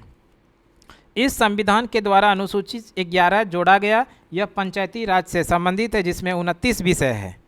साथ ही साथ 24 अप्रैल को पंचायती राज दिवस मनाया जाता है। इस संविधान संशोधन के द्वारा भाग 9 जोड़ा गया, यानी कि अनुसूची, ये जो है 73वां संविधान संशोधन के द्वारा भाग 9 के अंदर इसको रखा गया। आगे है, इस संविधान संशोधन के द्वारा त्रिस्तरीय पंचायती राज व्यवस्था को भारत में संवैधानिक दर्जा दिया गया। त्रिस्तरीय की बात करेगा भारत में तो त्रिस्तरीय सबसे जो निचली स्तर होता है वो ग्राम होता है, ग्राम के बाद प्रखंड होता है और प्रखंड के बाद जो होता है वो जिला होता है। तो इस तरह से ये त्रिस्तरीय ग्राम पंचायत है। सबसे निचली स्तर का ग्राम हो गया, दूसरा हो गया प्रखंड और तीसरा हो गया जिला। तो ये त्रिस्तरीय ग्राम पंचायत को संवैधानिक दर्जा जो दिया गया 73वां संविधान संशोधन 1992 को। और त्रिस्तरीय ग्राम पंचायत का जो प्रावधान है, इसका जो देन है किस समिति के सिफारिश पर, तो इसको भी ध्यान रखिएगा, बलवंत राय मेहता समिति, बलवंत राय मेहता समिति, बलवंत राय मेहता समिति के सिफारिश पर इसको भारतीय संविधान के अंदर संवैधानिक दर्जा दिया गया था। आगे है, राज्यों के विधानमंडल में राज्यपाल, विधानसभा और विधान परिषद अवस्थित है, जिसका उल्लेख अनुच्छेद 168 में है। राज्यों के विधानमंडल में कौन कौन, राज्यपाल, विधानसभा और विधान परिषद अवस्थित है, जिसका उल्लेख भारतीय संविधान के अनुच्छेद 168 में स्थित है। वैसे अगर हम लोग बात कर लें, भारत के 6 ऐसे राज्य हैं जो द्विसदनीय हैं। द्विसदनीय, द्विसदनीय का मतलब होता है उस राज्य के अंदर में विधानसभा के साथ साथ में विधान परिषद भी है, उसी राज्य को हम लोग बोलते हैं द्विसदनीय। और ये भारत में 6 ऐसे राज्य हैं जो द्विसदनीय। कौन कौन, तो तेलंगाना है, तेलंगाना का ही पड़ोसी है आंध्र प्रदेश, और ये कर्नाटक है, कर्नाटक का पड़ोसी है महाराष्ट्र, और बिहार है, बिहार का पड़ोसी है उत्तर प्रदेश। तो ये 6 ऐसे राज्य हैं जहाँ की द्विसदनीय राज्य है, यानी कि विधानसभा के साथ साथ में वहाँ पर विधान परिषद भी है। आगे है, खान अब्दुल गफ्फार खान, जिसको कि हम लोग सीमांत गांधी के नाम से जानते हैं। यानी खान अब्दुल गफ्फार खान, सीमांत गांधी ने लाल कुर्ती दल यानी खुदाई खिदमतकार की स्थापना किया था। तो यहाँ से प्रश्न पूछा जाता है, सीमांत गांधी के नाम से किनको जाना जाता है, तो वह है खान अब्दुल गफ्फार खान। इसी ने किस दल का गठन किया था, लाल कुर्ती दल, लाल कुर्ती दल का गठन किया गया था। आगे है, सुभाष चंद्र बोस ने 1939 में फॉरवर्ड ब्लॉक की स्थापना की थी। सुभाष चंद्र बोस ने फॉरवर्ड ब्लॉक की स्थापना कब की थी, 1939 के बारे में। इसमें जो है पौधे यानी हरित लवक में मैग्नीशियम पाया जाता है। हरित लवक को क्लोरोफिल भी कहा जाता है, तो इसको भी ध्यान रखिएगा। हरित लवक को क्या कहा जाता है, तो वो क्लोरोफिल कहा जाता है। हरित लवक पौधे में पाया जाने वाला हरे रंग का वर्णक है। ये जो हरित लवक है ये पौधे में पाया जाने वाला किस रंग का वर्णक है, तो वो हरे रंग का वर्णक है। पौधे उत्पादक व स्वपोषी होते हैं। पौधे क्या होते हैं, उत्पादक होते हैं और स्वपोषी होते हैं। टमाटर में लाइकोपीन वर्णक पाया जाता है। टमाटर में किस प्रकार का वर्णक पाया जाता है, तो वो लाइकोपीन। पौधे में भोजन का संचय स्ट्रॉच के रूप में होता है। पौधों में भोजन का संचय किस रूप में होता है, तो इसको ध्यान रखिएगा, स्ट्रॉच के रूप में होता है। जंतु में भोजन का संचय ग्लाइकोजन के रूप में होता है। तो ये दोनों बढ़िया प्रश्न है कि पौधे में भोजन का संचय किस रूप में होता है, तो ये स्ट्रॉच के रूप में होता है, जबकि जंतु में भोजन का जो संचय होता है वो ग्लाइकोजन के रूप में होता है। फ्लोएम का काम होता है, फ्लोएम का जो कार्य है वो पत्तियों के द्वारा भोजन का परिवहन करना। फ्लोएम का काम है पत्तियों के द्वारा भोजन को पौधे को भोजन परिवहन कराना, जबकि जाइलम का काम है, जाइलम व फ्लोएम पादप है। इसके बाद एक सवाल याद रखिएगा, ये जाइलम का काम है जो हम लोग पौधों में जल देते हैं, पानी देते हैं, वो पानी को जो अन्य जगह तक पहुंचाया जाता है वो जाइलम का काम होता है। अब हम लोग बात करते हैं मानव शरीर।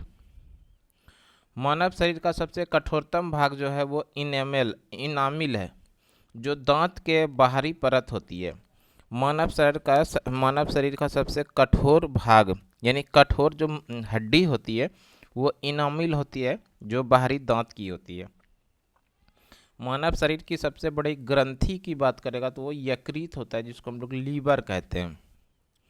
मानव शरीर की सबसे बड़ी अंतःस्रावी ग्रंथि वो थायराइड ग्रंथि है। मानव शरीर की सबसे बड़ी अंतःस्रावी ग्रंथि कौन सी है, वो थायराइड ग्रंथि है। मानव शरीर की सबसे छोटी ग्रंथि जो है वो पिनियल ग्रंथि है, इसको याद रखिएगा। मानव शरीर की सबसे छोटी ग्रंथि कौन सी है? तो वो पीनियल ग्रंथि है। यकृत जो है यानी लीवर जो है मानव शरीर की रासायनिक प्रयोगशाला है।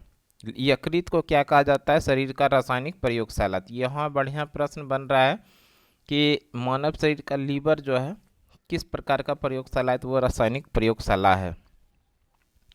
लार में लाइसोजाइम एंजाइम पाया जाता है। लार में किस प्रकार का एंजाइम पाया जाता है? तो यह है लाइसोजाइम एंजाइम पाया जाता है जो जीवाणुओं का भक्षण करता है। आगे है अग्नाशय ग्रंथि एक मिश्रित ग्रंथि है। इसको जरूर ध्यान रखिएगा। अग्नाशय किस प्रकार की ग्रंथि है? मिश्रित ग्रंथि है। इसको जरूर ध्यान रखना है। मिश्रित ग्रंथि कौन सी होती है? तो वही अग्नाशय एक मिश्रित ग्रंथि है। पीयूष ग्रंथि को मास्टर ग्रंथि भी कहा जाता है। पीयूष ग्रंथि को किस प्रकार का ग्रंथि? ये मास्टर ग्रंथि के नाम से जानते हैं। आगे है एड्रीडायूरेटिक हार्मोन। एंड्रीडायूरेटिक हार्मोन, वृद्धि हार्मोन, पोलेटिक हार्मोन व ऑक्सीटोसिन हार्मोन का स्रवण पीयूष ग्रंथि से होता है। अब आगे है डीऑक्साइराइबोज न्यूक्लिक अम्ल, जिसको हम लोग डीएनए कहते हैं। डीएनए यानी डीऑक्साइराइबोज न्यूक्लिक अम्ल। डीएनए की खोज फ्रेडरिक मिसर ने 1869 में ईस्वी में की थी, लेकिन डीएनए की संरचना यानी दोहरी कुंडली की खोज 1953 में जेम्स वाटसन और फ्रांसिस क्रिक ने किया था। इसको भी याद रखिएगा, जेन वाटसन फ्रांसिस क्रिक ने किया था। डीएनए न्यूक्लियोटाइड का एक बहुलक है। डीएनए किसका बहुलक है? तो यह न्यूक्लियोटाइड का एक बहुलक है। डीएनए में 4 प्रकार के नाइट्रोजी कारक है। और ये 4 प्रकार के कौन कौन कारक है? नाइट्रोजनी कारक है, ये कारक है। तो ये है एडिनिन है, ग्वानिन है, थाइमिन है और साइटोसिन है। तो इस तरह से इसको भी ध्यान रखिएगा। अब है मनुष्य में 22 प्रकार के कायिक गुणसूत्र पाए जाते हैं। मनुष्य में कितने जोड़ी गुणसूत्र पाए जाते हैं? तो 22 जोड़ी। मनुष्य में 23 जोड़ी गुणसूत्र होते हैं, जिसमें 22 जोड़ी कायिक गुणसूत्र है, वो एक जोड़ी जो है लैंगिक गुणसूत्र होते हैं। यहाँ पर 2 तरह से प्रश्न पूछा जाएगा। मनुष्य में कितने जोड़ी कायिक गुणसूत्र पाए जाते हैं? कायिक अगर दिया रहेगा, ये है कायिक, तो अगर इस तरह का प्रश्न रहेगा तब हम लोग आंसर करेंगे 22 जोड़ी। मनुष्य के शरीर में कायिक गुणसूत्र कितनी जोड़ी है? तो 22 जोड़ी है। जबकि मनुष्य में 23 जोड़ी गुणसूत्र होते हैं, जिसमें 22 जोड़ी कायिक गुणसूत्र होते हैं, वो एक जोड़ी जो है वो लैंगिक गुणसूत्र होते हैं। अब है परिवार नियोजन से संबंधित कुछ बढ़िया प्रश्न। पुरुषों की जो नसबंदी होती है उसको कहते हैं वेसेक्टोमी। इसको ध्यान रखिएगा, पुरुषों के नसबंदी को कहते हैं वेसेक्टोमी कहा जाता है, जबकि महिलाओं में नसबंदी को कहा जाता है ट्यूबेक्टोमी। ये दोनों अलग अलग है। महिला की अगर बात करेगा तो ट्यूबेक्टोमी कहा जाता है, जबकि पुरुषों के नसबंदी को वेसेक्टोमी कहा जाता है। पुरुषों में टेस्टोस्टेरोन हार्मोन होता है। मनुष्य पुरुषों में किस प्रकार का हार्मोन होता है? तो वो होता है टेस्टोस्टेरोन हार्मोन होता है। महिलाओं में एस्ट्रोजन वो प्रोजेस्टेरोन हार्मोन होता है। अब है आगे मस्तिष्क कोशिका। मस्तिष्क कोशिका न्यूरॉन में सबसे कम पुनरुद्भवन क्षमता पाई जाती है। इसको थोड़ा ध्यान रखिएगा। प्रमस्तिष्क यानी सेरेब्रम मस्तिष्क का सबसे बड़ा भाग होता है। प्रमस्तिष्क जो होता है सेरेब्रम, उसी को बोलते हैं मस्तिष्क का सबसे बड़ा भाग होता है। हाइपोथैलेमस का काम है भावनाओं को नियंत्रित करना, भूख प्यास को नियंत्रित करना और तापमान को नियंत्रित करना होता है। ये किसका काम है? तो हाइपोथैलेमस ग्रंथि का। पीनियल ग्रंथि को जैविक घड़ी कहा जाता है। पीनियल ग्रंथि को जैविक घड़ी के नाम से भी जानते हैं। अल्जाइमर रोग मस्तिष्क से संबंधित है। अल्जाइमर रोग किससे संबंधित है? मस्तिष्क से। आगे है राइबोन्यूक्लिक अम्ल। राइबोन्यूक्लिक अम्ल होता है जिसको हम लोग बोलते हैं आरएनए। तो सबसे पहले तो ये समझ लीजिए, इसका कार्य प्रोटीन संश्लेषण में मदद करना और डीएनए से आनुवांशिक सूचना को राइबोसोम तक पहुंचाना होता है। राइबोन्यूक्लिक अम्ल का क्या काम है? तो इसका काम है कार्य है प्रोटीन संश्लेषण में मदद करना और डीएनए से आनुवंशिक सूचना को राइबोसोम तक पहुंचाना होता है राइबोन्यूक्लिक अम्ल का यानी आरएनए का काम। आरएनए में न्यूक्लिक अम्ल में थाइमिन के साथ एक यूरेसिल पाया जाता है। अब हम लोग बात करते हैं आरबीसी यानी लाल रक्त कोशिका, इसे एरिथ्रोसाइट भी कहा जाता है। आरबीसी को एरिथ्रोसाइट भी कहा जाता है, इसको ध्यान रखिएगा। आरबीसी का कार्यकाल 120 दिन का होता है। आरबीसी का कब्रिस्तान यानी प्लीहा जो कहते हैं वो स्प्लीन को कहते हैं। आरबीसी का कब्रिस्तान किसको कहा जाता है? स्प्लीन को यानी प्लीहा को। इसका कार्य है शरीर के प्रत्येक अंग तक ऑक्सीजन पहुंचाना होता है। आरबीसी का जो कार्य होता है शरीर के प्रत्येक अंग तक ऑक्सीजन को पहुंचाना होता है, आरबीसी का काम। धमनी में शुद्ध रक्त बहता है जबकि सीरा में अशुद्ध रक्त बहता है। तो इसको बढ़िया प्रश्न है, जरूर ध्यान रखिएगा। धमनी में किस प्रकार का रक्त बहता है? तो वो शुद्ध रक्त, जबकि सीरा में अशुद्ध रक्त बहता है। शुद्ध रक्त जो है ऑक्सीजन युक्त होता है जबकि अशुद्ध रक्त जो है वो ऑक्सीजन रहित होता है। शुद्ध रक्त में ऑक्सीजन इसमें मिला हुआ रहता है जबकि अशुद्ध रक्त में ऑक्सीजन रहित होता है। थोड़ा इसको ध्यान रखिएगा, यानी ऑक्सीजन में इसमें अशुद्ध रक्त में ऑक्सीजन नहीं रहता है और शुद्ध रक्त में ऑक्सीजन मिला हुआ रहता है। अब है मानव हृदय। मानव हृदय का अध्ययन कार्डियोलॉजी कहलाता है। मानव हृदय का, मानव का जो हृदय है और इसके अध्ययन को क्या कहा जाता है? तो वो कार्डियोलॉजी कहा जाता है। मानव हृदय में 4 कोष्ठ होते हैं। कोष्ठक की बात करेगा तो ये कितने हैं? 4 कोष्ठक, जिसमें 2 आलिद होते हैं और 2 निलय होते हैं। मछली के हृदय में 2 कोष्ठक होते हैं। रक्त दाब का मापन जो होता है वो यंत्र है स्फिगेनोमेनोमीटर, यानी स्फिगेनोमेनोमीटर से क्या मापा जाता है? मनुष्य का रक्तदाब। मनुष्य का जो रक्तदाब मापा जाता है वो स्फिगेनोमेनोमीटर से मापा जाता है। अब है सिनोएट्रियल नोड को पेसमेकर कहा जाता है। सिनोएट्रियल नोड को क्या कहा जाता है? वो पेसमेकर कहा जाता है। किडनी से कुछ सवाल है, जिसे किडनी के अध्ययन को नेफ्रोलॉजी कहा जाता है। किडनी के अध्ययन को क्या कहा जाता है? तो वो नेफ्रोलॉजी। किडनी अंग के खराब होने पर डायलिसिस का उपयोग किया जाता है, यानी किडनी का जब अंग खराब हो जाता है तो उसको किस पर रखा जाता है? तो डायलिसिस पर। मूत्र का जो पीला रंग है वो यूरोक्रोम वर्ण के कारण होता है। सार्वजनिक मूत्राशय में तीक्ष्ण गंध अमोनिया के कारण आती है। सार्वजनिक मूत्राशय में जो तीक्ष्ण गंध आता है उसका प्रमुख कारण क्या है? तो वो है अमोनिया। अब है श्वसन तंत्र। श्वसन तंत्र की मूल इकाई एल्वियोलोई यानी कुपिका है। और आगे अस्थमा, न्यूमोनिया, सिलिकोसिस श्वसन तंत्र से संबंधित रोग है। श्वसन तंत्र शरीर में ऑक्सीजन ले जाने और कार्बन डाइऑक्साइड को बाहर निकालने में मदद करता है। कौन? तो वह श्वसन तंत्र। आगे है हड्डियाँ। हड्डियाँ शरीर को की कठोर संरचना होती है जो प्रोटीन व खनिज लवणों से बनती है। हड्डियाँ किससे बनती है? प्रोटीन और खनिज लवण से। वयस्क मनुष्य के शरीर में 206 हड्डियाँ होती है, जबकि नवजात शिशु में हड्डियों की संख्या वयस्क की तुलना में अधिक होती है। यानी नवजात जो शिशु है उन नवजात शिशु की हड्डियों में जो वयस्क मनुष्य होते हैं उससे हड्डियों की संख्या क्या होता है? अधिक होता है। मनुष्य के अक्षीय कंकाल में कुल 80 अस्थियाँ पाई जाती है। मनुष्य के अक्षीय कंकाल में कुल कितने अस्थियाँ? अस्थियाँ मतलब हड्डी। मनुष्य में 12 जोड़ी पसलियाँ पाई जाती है। मनुष्य के शरीर में कितनी जोड़ी पसलियाँ हैं? तो 12 जोड़ी पसलियाँ हैं। मनुष्य के शरीर में सबसे बड़ी हड्डी जो होती है वो फीमर होती है, जो कि जांघ की हड्डी होती है, जबकि मनुष्य के शरीर में सबसे छोटी हड्डी जो होती है वो स्टेपिज है, जो कान की हड्डी होती है।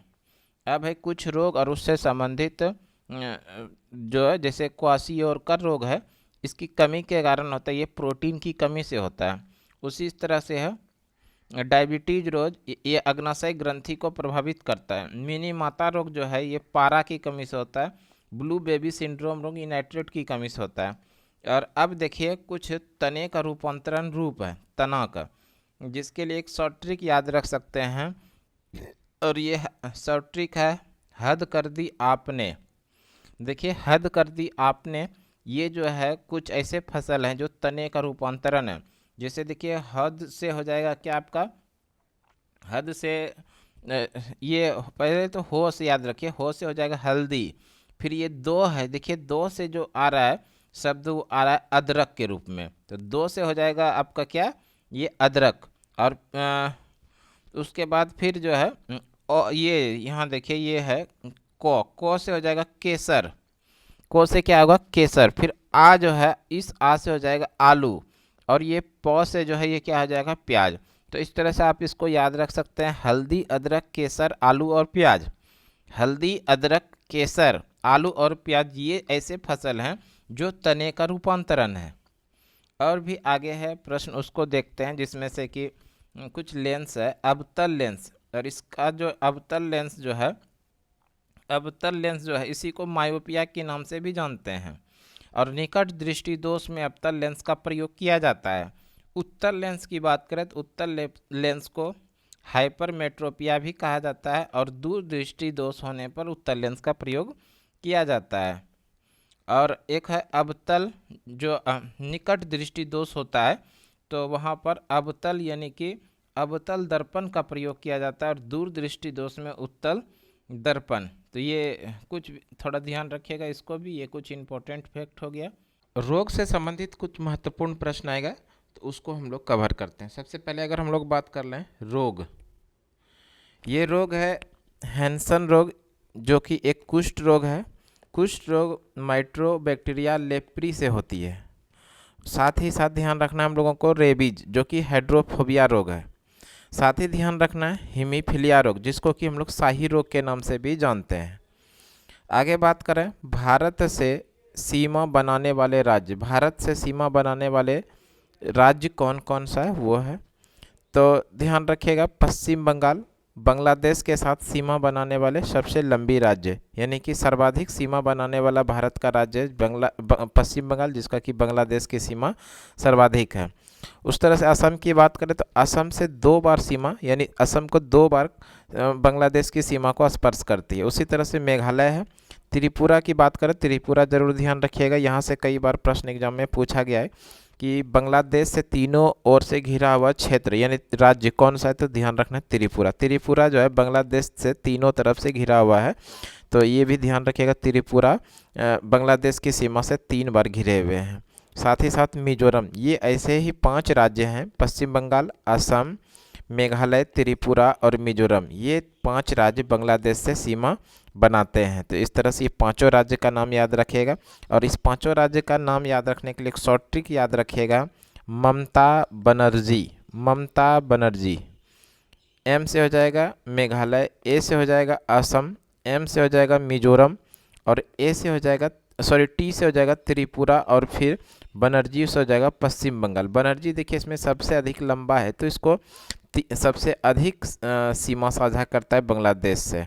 और ध्यान रखना असम जो है इससे 2 बार, असम 2 बार यहाँ पर आया, A for Assam, A for Assam, इसका मतलब हुआ असम जो है 2 बार इसको स्पर्श करती है। त्रिपुरा जो तीनों तरफ क्षेत्र से घिरा हुआ है बांग्लादेश से, वो है त्रिपुरा राज्य। साथ ही इसको भी याद रखिएगा, जीरो लाइन त्रिपुरा वो बांग्लादेश के मध्य, जीरो लाइन किसके किसके बीच है, त्रिपुरा वो बांग्लादेश के मध्य स्थित है। अब बात कर लेते हैं ज्ञानपीठ पुरस्कार, और 2024 का ज्ञानपीठ पुरस्कार 2025 में दिया जा चुका, उसको भी समझते हैं। ज्ञानपीठ पुरस्कार की बात करें, प्रथम ज्ञानपीठ पुरस्कार 1965 में जयशंकर कुरूप को दिया गया था, और मलयालम भाषा के लिए दिया गया था। ध्यान रखिएगा, ज्ञानपीठ पुरस्कार जो है इसको भाषा के क्षेत्र में दिया जाने वाला सबसे बड़ा पुरस्कार है, भाषा के क्षेत्र में। और कितनी भाषा में दिया जाता है तो उसके बारे में भी बात कर लिए। भारतीय संविधान की जो 8वीं अनुसूची है, 8वीं अनुसूची, इस 8वीं अनुसूची के अंदर में 22 भाषा है, अब प्लस में 1 अंग्रेजी भाषा, तो कुल मिला के ज्ञानपीठ पुरस्कार जो दिया जाता है वो 23 भाषाओं के लिए दिया जाता है। 8वीं अनुसूची की 22 भाषा और प्लस में 1 अंग्रेजी भाषा के लिए ज्ञानपीठ पुरस्कार जो दिया जाता है वो भाषा के क्षेत्र में दिया जाता है। ज्ञानपीठ पुरस्कार 2025 में जो दिया गया वो विनोद कुमार शुक्ल को दिया गया, जो कि हिंदी साहित्य के लिए इनको दिया गया, तो इस तरह से इसको ध्यान रखिएगा। 59वां ज्ञानपीठ पुरस्कार किनको दिया गया, तो विनोद कुमार शुक्ल को दिया गया है। और 58 नंबर का भी हम लोग बात कर लेते हैं। 58 नंबर का जो ज्ञानपीठ पुरस्कार 2023 के लिए 2024 में दिया गया था, वो दो लोगों को दिया गया था। राम भद्राचार्य जो संस्कृत का था, और गुलजार उर्दू के लिए इनको दिया गया था। तो 58 नंबर का ज्ञानपीठ पुरस्कार दो लोगों को, एक राम भद्राचार्य संस्कृत के लिए और गुलजार उर्दू के लिए इनको दिया गया था। प्रथम ज्ञानपीठ पुरस्कार की शुरुआत 1965 में हुआ था, इसको ध्यान रखिएगा। और पहली बार जो दिया गया था वो जयशंकर कुरूप को दिया गया था, मलयालम भाषा के लिए दिया गया था। इस पुरस्कार में यानी ज्ञानपीठ पुरस्कार में वाग्देवी की प्रतिमा, 21 लाख रुपये और प्रशस्ति पत्र दिया जाता है। वाग्देवी की प्रतिमा के साथ में 21 लाख रुपये और प्रशस्ति पत्र दिया जाता है ज्ञानपीठ पुरस्कार में। यह पुरस्कार पाने वाली प्रथम महिला आशापूर्णा देवी है। ध्यान रखना है कि ज्ञानपीठ पुरस्कार प्राप्त करने वाली प्रथम महिला आशापूर्णा देवी। यह अंग्रेजी में प्रथम पुरस्कार अमिताभ घोष को मिला था, यानी ज्ञानपीठ पुरस्कार अंग्रेजी भाषा के लिए पहली बार किसको दिया गया था, अमिताभ घोष को। 58वां ज्ञानपीठ पुरस्कार 2023 के लिए राम भद्राचार्य जो संस्कृत भाषा के थे और गुलजार उर्दू को दिया गया था। उसी तरह से 59वां जो 2024 के लिए 2025 में दिया गया वो विनोद कुमार शुक्ल को। पुस्तक है नौकर की कमीज़, खिलोगे तो दिखोगे। इस पुस्तक के लिए इनको 59 नंबर का ज्ञानपीठ पुरस्कार 2024 के लिए दिया गया। और कब दिया गया, तो वो 2025 में दिया गया। अब देख लेते हैं प्रमुख पुरस्कार यानी इम्पोर्टेंट पुरस्कार जो है, जैसे बात कर लेते हैं पुलित्जर पुरस्कार जो कि पत्रकारिता के क्षेत्र में दिया जाता है। पुलित्जर पुरस्कार पत्रकारिता के क्षेत्र में दिया जाता है। और एक है प्रीतजर पुरस्कार। प्रीतजर पुरस्कार, प्रीतजर पुरस्कार जो दिया जाता है ये आर्किटेक्चर के क्षेत्र में यानी वास्तुकला के क्षेत्र में दिया जाता है, वास्तुकला के क्षेत्र में। तो दोनों ही अलग अलग है, ध्यान रखिएगा। पुलित्जर पुरस्कार पत्रकारिता के क्षेत्र में, जबकि प्रीतजर पुरस्कार जो है ये वास्तुकला के क्षेत्र में दिया जाता है। उसी तरह से एबल पुरस्कार ये गणित के क्षेत्र में दिया जाता है। ग्रैमी पुरस्कार जो ये संगीत के क्षेत्र में दिया जाता है। प्रीतजर पुरस्कार जो अभी हम लोग देख रहे थे, प्रीतजर पुरस्कार ये आर्किटेक्चर के क्षेत्र में यानी वास्तुकला के क्षेत्र में दिया जाता है। अब है कुछ प्रमुख पुस्तकें और उसके लेखक, जिसमें मालगुडी डेज है पुस्तक, इसके लेखक आर के नारायण। मालगुडी डेज पुस्तक के लेखक है आर के नारायण। लाइफ डिवाइन और साथ ही साथ एसेज ऑन गीता, इसके लेखक है अरविंद घोष। उसी तरह से वेल्थ ऑफ नेशन, इस पुस्तक के लेखक है एडम स्मिथ। आगे है माई कंट्री माई लाइफ, जिसके पुस्तक के लेखक हैं लाल कृष्ण आडवाणी। लाल कृष्ण आडवाणी का प्रसिद्ध पुस्तक है माई कंट्री माई लाइफ। अब है कुछ ग्रंथि और उसके उपनाम। इसमें ग्रंथि और उपनाम में बात कर लेते हैं। पीयूष ग्रंथि जिसका उपनाम है मास्टर ग्रंथि, यानी कि इसी मास्टर ग्रंथि जो कहा जाता है वो पीयूष ग्रंथि को कहा जाता है। हाइपोथैलेमस ग्रंथि जिसको मास्टर ऑफ मास्टर कहा जाता है।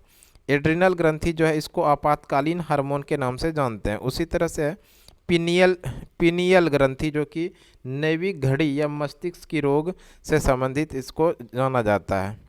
अब है कुछ द्वीप समूह, जैसे अंडमान निकोबार में एकमात्र सक्रिय ज्वालामुखी है जिसका नाम है बैरन द्वीप या बैरन ज्वालामुखी जो कि अंडमान निकोबार में है। साथ ही ध्यान रखिएगा अंडमान निकोबार में भारत का एकमात्र सक्रिय ज्वालामुखी है वो बैरन द्वीप जो अंडमान निकोबार में है। लक्षद्वीप जो है परवाल भित्ति से निर्मित द्वीप है। लक्षद्वीप परवाल भित्ति से निर्मित द्वीप है। अंडमान निकोबार की सर्वोच्च चोटी सैंडल पीक है, इसको ध्यान रखिएगा। अंडमान निकोबार की सर्वोच्च चोटी क्या है, सैंडल पीक। भारत में वर्तमान में 28 राज्य और 8 केंद्र शासित प्रदेश है। वर्तमान समय में भारत में 28 राज्य और 8 केंद्र शासित प्रदेश है। अंडमान निकोबार की राजधानी पोर्ट ब्लेयर है। तो ये कुछ इंपॉर्टेंट फैक्ट हो गया। देखिए आगे जो दिया है ये क्षेत्रफल की दृष्टि से विश्व के 7 बड़े देशों का नाम दिया गया, तो इसको ध्यान रखिएगा। क्षेत्रफल की दृष्टि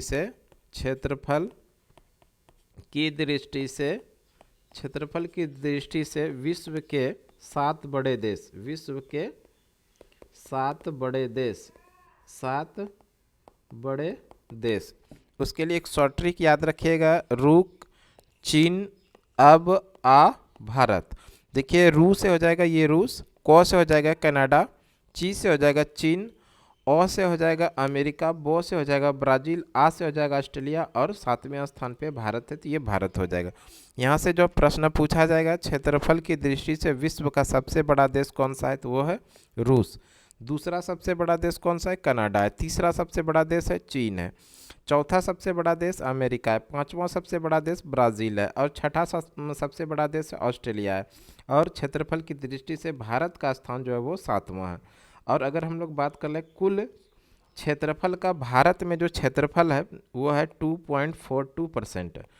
पूरे विश्व की क्षेत्रफल का भारत में जो क्षेत्रफल है वो है 2.42। वैसे अगर जनसंख्या की बात करें, पूरे विश्व की जनसंख्या का भारत में जो जनसंख्या है वो 7.5% यानी 17.5% है। तो ये भी ध्यान रखना है हम लोगों को। उच्चतम न्यायालय की हम लोग बात करें, उच्चतम न्यायालय, उच्चतम न्यायालय यानी कि सर्वोच्च न्यायालय। ध्यान रखिएगा, सबसे पहले तो सर्वोच्च न्यायालय की स्थापना होती है 1774 में, और 1774 में जो उच्च न्यायालय की स्थापना होती है वो कोलकाता में हुई थी। सर्वोच्च न्यायालय की स्थापना सर्वप्रथम कहाँ पर होती है, कलकत्ता में। कब, 1774 में। और ये जो स्थापना हुई थी, एक एक्ट आया था जिसका नाम है रेगुलेटिंग एक्ट, और ये रेगुलेटिंग एक्ट जो आया था, रेगुलेटिंग एक्ट, ये 1773 में आया था। 1773 में रेगुलेटिंग एक्ट आता है, और इसी रेगुलेटिंग एक्ट के द्वारा सर्वोच्च न्यायालय यानी उच्चतम न्यायालय की स्थापना 1774 में कहाँ पर, तो कोलकाता में। अब हम लोग आगे बात करते हैं उच्चतम न्यायालय यानी सर्वोच्च न्यायालय। भारतीय संविधान का अनुच्छेद, भारतीय संविधान के अनुच्छेद 124 से 147 तक उच्चतम न्यायालय का उल्लेख मिलता है। यानी सर्वोच्च न्यायालय, सुप्रीम कोर्ट की का जो भारतीय संविधान में अनुच्छेद वर्णन है वो 124 से लेकर 147 तक का जो प्रावधान है वो उच्चतम न्यायालय का प्रावधान है। आगे बात करें, उच्चतम न्यायालय के प्रथम मुख्य न्यायाधीश कौन थे, हीरालाल जे कानिया। यह सर्वोच्च न्यायालय के जो मुख्य न्यायाधीश थे वो सर्वप्रथम कौन थे, तो वो हीरालाल जे कानिया सर्वोच्च न्यायालय के प्रथम मुख्य न्यायाधीश थे। उच्चतम न्यायालय की प्रथम महिला मुख्य न्यायाधीश, उच्चतम न्यायालय की प्रथम महिला मुख्य न्यायाधीश फतिमा बीबी थी।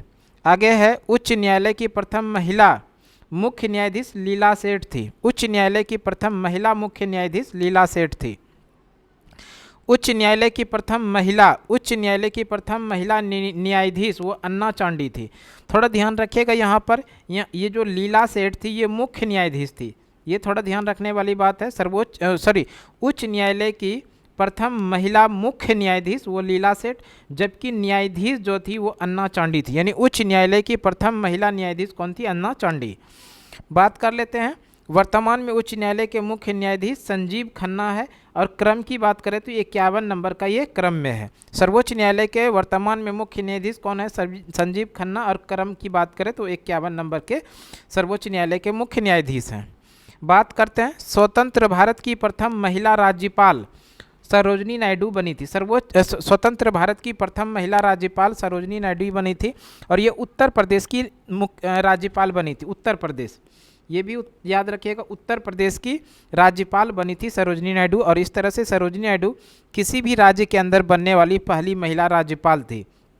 सरोजनी नायडू के बारे में बात करें तो सरोजनी नायडू का प्रत्येक वर्ष जो जन्मदिन मनाया जाता है वो 13 फरवरी को राष्ट्रीय महिला दिवस के रूप में मनाया जाता है। ये भी ध्यान रखिएगा, राष्ट्रीय महिला दिवस, राष्ट्रीय महिला दिवस, प्रत्येक वर्ष राष्ट्रीय महिला दिवस 13 फरवरी को मनाते हैं, और इसी दिन सरोजनी नायडू का जन्मदिन मनाते हैं राष्ट्रीय महिला दिवस के रूप में। वैसे इसको भी ध्यान रखिएगा, अंतर्राष्ट्रीय महिला दिवस, अंतर्राष्ट्रीय महिला दिवस, अंतर्राष्ट्रीय महिला दिवस जो मनाया जाता है, अंतर्राष्ट्रीय महिला दिवस ये मनाया जाता है 8 मार्च को। अंतर्राष्ट्रीय महिला दिवस कब मनाया जाता है, 8 मार्च को प्रत्येक वर्ष अंतर्राष्ट्रीय महिला दिवस मनाया जाता है, जबकि राष्ट्रीय महिला दिवस 13 फरवरी को मनाया जाता है सरोजनी नायडू का जन्मदिन। और सरोजनी नायडू उत्तर प्रदेश और साथ ही साथ भारत की बनने वाली पहली महिला राज्यपाल है।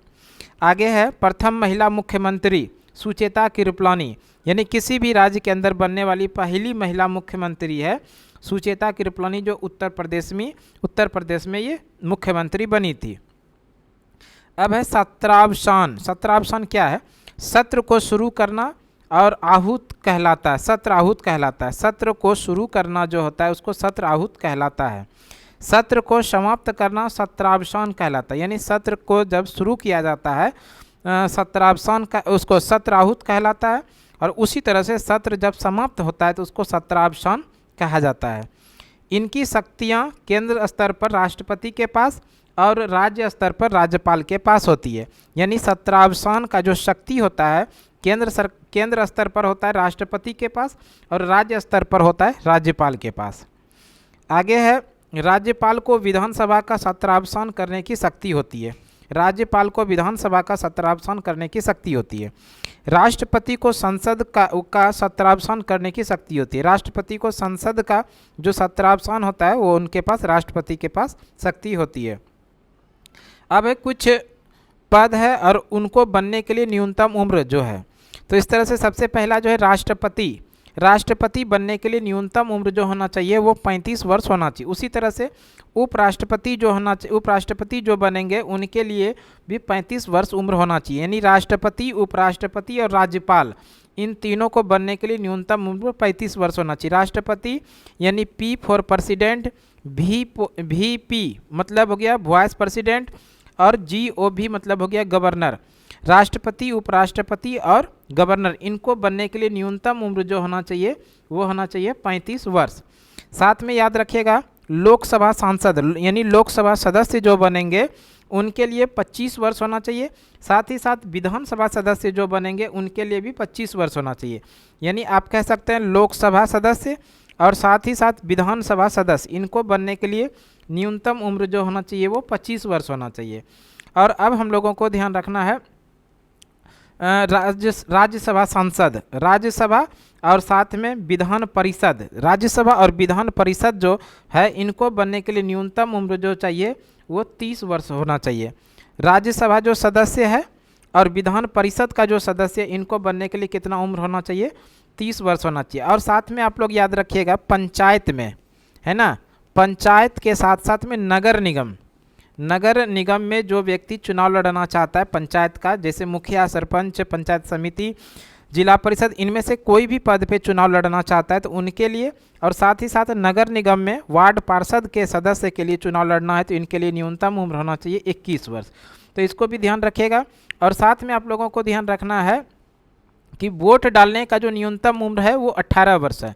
एक प्रश्न यहाँ पर बनेगा, बेहतरीन प्रश्न, कि वोट के लिए न्यूनतम उम्र है ना, वोट के लिए न्यूनतम उम्र 21 वर्ष से कम करके 18 वर्ष किया गया। 21 वर्ष से कम करके 18 वर्ष किया गया, 18 वर्ष किया गया। ये कब किया गया तो ध्यान रखिएगा 61वां संविधान संशोधन 1989, 61वां संविधान संशोधन 1989 के द्वारा वोट के लिए न्यूनतम उम्र 21 वर्ष से कम करके 18 वर्ष किया गया। तब से वोट डालने के लिए न्यूनतम उम्र कितना हो गया है तो 18 वर्ष। यानी 18 वर्ष से अधिक के उम्र वाले व्यक्ति भारत में वोट कर सकते हैं। अब है कुछ प्रमुख दिवस, जैसे पंचायती राज दिवस। पंचायती राज दिवस प्रत्येक वर्ष 24 अप्रैल को मनाया जाता है। साथ ही ध्यान रखिएगा पंचायती राज सर्वप्रथम किस राज्य में लागू हुआ था। राज्य की बात करेगा तो राज्य सर्वप्रथम है राजस्थान का नागौर जिला। राजस्थान का नागौर जिला, यहीं पर सर्वप्रथम पंचायती राज की स्थापना हुई थी। और कब हुई थी इसको भी ध्यान रखिएगा, 2 अक्टूबर 1959 को भारत में सर्वप्रथम पंचायती राज की शुरुआत हुई थी राजस्थान के नागौर में। पंचायती राज दिवस प्रत्येक वर्ष 24 अप्रैल को मनाया जाता है। मतदाता दिवस जो प्रत्येक वर्ष मनाया जाता है वो 25 जनवरी को। मतदाता दिवस प्रत्येक वर्ष 25 जनवरी को इसलिए मनाया जाता है क्योंकि 25 जनवरी 1950 को भारत में निर्वाचन आयोग या इसी को आप लोग बोल सकते हैं चुनाव आयोग, निर्वाचन आयोग या चुनाव आयोग की स्थापना होती है। इसलिए प्रत्येक वर्ष 25 जनवरी को मतदाता दिवस मनाया जाता है। संविधान दिवस जो मनाया जाता है वो 26 नवंबर को मनाया जाता है क्योंकि 26 नवंबर 1949 को भारत का संविधान बनकर तैयार हुआ, इसलिए प्रत्येक वर्ष 26 नवंबर को संविधान दिवस मनाया जाता है। आगे है विश्व योग दिवस। विश्व योग दिवस 21 जून को मनाया जाता है। प्रत्येक वर्ष 21 जून को विश्व योग दिवस मनाया जाता है। आगे है पंचायती राज से संबंधित कुछ प्रश्न। पंचायती राज की शुरुआत बलवंत राय मेहता समिति के सिफारिश पर 2 अक्टूबर 1959 को राजस्थान के नागौर जिले में तत्कालीन प्रधानमंत्री पंडित जवाहरलाल नेहरू द्वारा शुरू किया गया था। पंचायती राज की शुरुआत 2 अक्टूबर 1959 को कहाँ पर किया गया था? राजस्थान के नागौर में। और किन की समिति के सिफारिश पे? बलवंत राय मेहता समिति। और इस बलवंत राय मेहता समिति ने त्रिस्तरीय ग्राम पंचायत का प्रावधान दिया है, इसको भी ध्यान रखिएगा। त्रिस्तरीय ग्राम पंचायत का जो प्रावधान दिया है, इस कौन दिया? बलवंत राय मेहता समिति। साथ में ध्यान रखिएगा द्विस्तरीय की बात करेगा, द्विस्तरीय ग्राम पंचायत जो दिया है वो अशोक राय मेहता समिति ने दिया है। अशोक राय मेहता समिति के द्वारा द्विस्तरीय ग्राम पंचायत का प्रावधान दिया गया था। और त्रिस्तरीय की बात करेगा तो बलवंत राय मेहता समिति के सिफारिश पर 2 अक्टूबर 1959 को राजस्थान के नागौर जिला में देश के जो तत्कालीन प्रधानमंत्री थे पंडित जवाहरलाल नेहरू के द्वारा शुरू किया गया था। आगे है बलवंत राय मेहता समिति एक त्रिस्तरीय समिति थी। त्रिस्तरीय जिसमें ग्राम आता है, ब्लॉक आता है और जिला आता है। इस तरह से ये त्रिस्तरीय ग्राम पंचायत का प्रावधान दिया है बलवंत राय मेहता समिति के सिफारिश पर। अशोक मेहता समिति द्विस्तरीय समिति थी, 2 स्तर, एक ग्राम था और दूसरा जिला था। आगे है दिनेश गोस्वामी समिति का संबंध चुनाव सुधार से है। दिनेश गोस्वामी समिति का संबंध किससे? तो चुनाव में जो सुधार होना चाहिए उससे संबंधित है दिनेश गोस्वामी समिति का। आगे कुछ प्रमुख अनुच्छेद है, जैसे अनुच्छेद 280 की बात करें तो अनुच्छेद 280 का प्रावधान जो है वित्त आयोग का गठन है। वित्त आयोग का जो गठन किया जाता है वो अनुच्छेद 280 से संबंधित है। अनुच्छेद 368 जो है इसमें संविधान संशोधन की प्रक्रिया है। संविधान संशोधन की प्रक्रिया अनुच्छेद 368 के अंदर में, और संविधान संशोधन करने की प्रक्रिया दक्षिण अफ्रीका के संविधान से लिया गया है। दक्षिण अफ्रीका के संविधान से भारत के संविधान में संविधान संशोधन करने की प्रक्रिया लिया गया। और भारतीय संविधान में पहली बार जो संविधान संशोधन हुआ वो 1951 में हुआ था, और 1951 में भूमि सुधार संशोधन हुआ था। भूमि सुधार संशोधन, तो इसको भी ध्यान रखिएगा। भारतीय संविधान में पहला संशोधन कब होता है? तो 1951 में होता है। और संविधान संशोधन का प्रक्रिया किस देश से लिया गया है? तो वो दक्षिण अफ्रीका के संविधान से लिया गया है। किस अनुच्छेद के अंदर है? तो अनुच्छेद 368 के अंदर है। आगे है अनुच्छेद 324। अनुच्छेद 324 का प्रावधान है निर्वाचन आयोग का गठन। निर्वाचन आयोग का जो गठन किया जाता है, इसके बारे में जो प्रावधान है भारतीय संविधान के अनुच्छेद 324 में वर्णन है। अगर हम लोग बात कर लें आपातकालीन उपबंध, और ये आपातकालीन उपबंध का जो प्रावधान है भारतीय संविधान में जर्मनी के संविधान से लिया गया है। जर्मनी से भारतीय संविधान में आपातकाल का प्रावधान लिया गया। और अपने देश के अंदर में 3 तरह के आपातकाल का प्रावधान है। तो 3 तरह कौन कौन है? तो ये अनुच्छेद 352 जो है ये राष्ट्रीय आपातकाल है, ध्यान रखिएगा। राष्ट्रीय आपात का प्रावधान अनुच्छेद 352 में, और अनुच्छेद 356 में राष्ट्रपति शासन है। राष्ट्रपति शासन, इसका जो प्रावधान है भारतीय संविधान के अनुच्छेद 356, और 360 जो है यहाँ पर है वित्तीय आपातकाल। तो इस तरह से ये 3 आपातकाल का प्रावधान है, राष्ट्रीय आपातकाल, राष्ट्रपति शासन और वित्तीय आपातकाल। करते हैं तो राजनीतिक दल, भारत में कुल 6 राजनीतिक दल है। भारत में कुल 6 राष्ट्रीय राजनीतिक दल है, और ये राष्ट्रीय राजनीतिक दल या क्षेत्रीय राजनीतिक दल देने का जो प्रावधान है वो देता जो है वो निर्वाचन आयोग, यानी निर्वाचन आयोग, इसी को बोलते हैं हम लोग चुनाव आयोग। चुनाव आयोग किसी भी राजनीतिक दल को मान्यता देता है, साथ में चुनाव चिन्ह देता है। और निर्वाचन अलग अलग जो निर्वाचन होता है वो सारा काम कराने का जिम्मेदारी होता है निर्वाचन आयोग का, यानी चुनाव आयोग। वर्तमान समय में 6 राष्ट्रीय राजनीतिक दल है। ये है आम आदमी पार्टी, भारतीय जनता पार्टी, साथ में भारतीय राष्ट्रीय कांग्रेस। ये भारत की सबसे पुरानी राष्ट्रीय राजनीतिक दल है, जिसकी स्थापना 1885 में हुआ था। तो यहाँ से भी प्रश्न पूछ सकता है भारत की सबसे पुरानी राष्ट्रीय राजनीतिक दल कौन सी है? तो वो भारतीय राष्ट्रीय कांग्रेस है, जिसकी स्थापना 1885 में हुआ था। आगे बहुजन समाज पार्टी, भारतीय कम्युनिस्ट पार्टी, मार्क्सवादी और नेशनल पीपुल्स पार्टी। तो इस तरह से ये 6 जो है राजनीतिक दल राष्ट्रीय राजनीतिक दल है।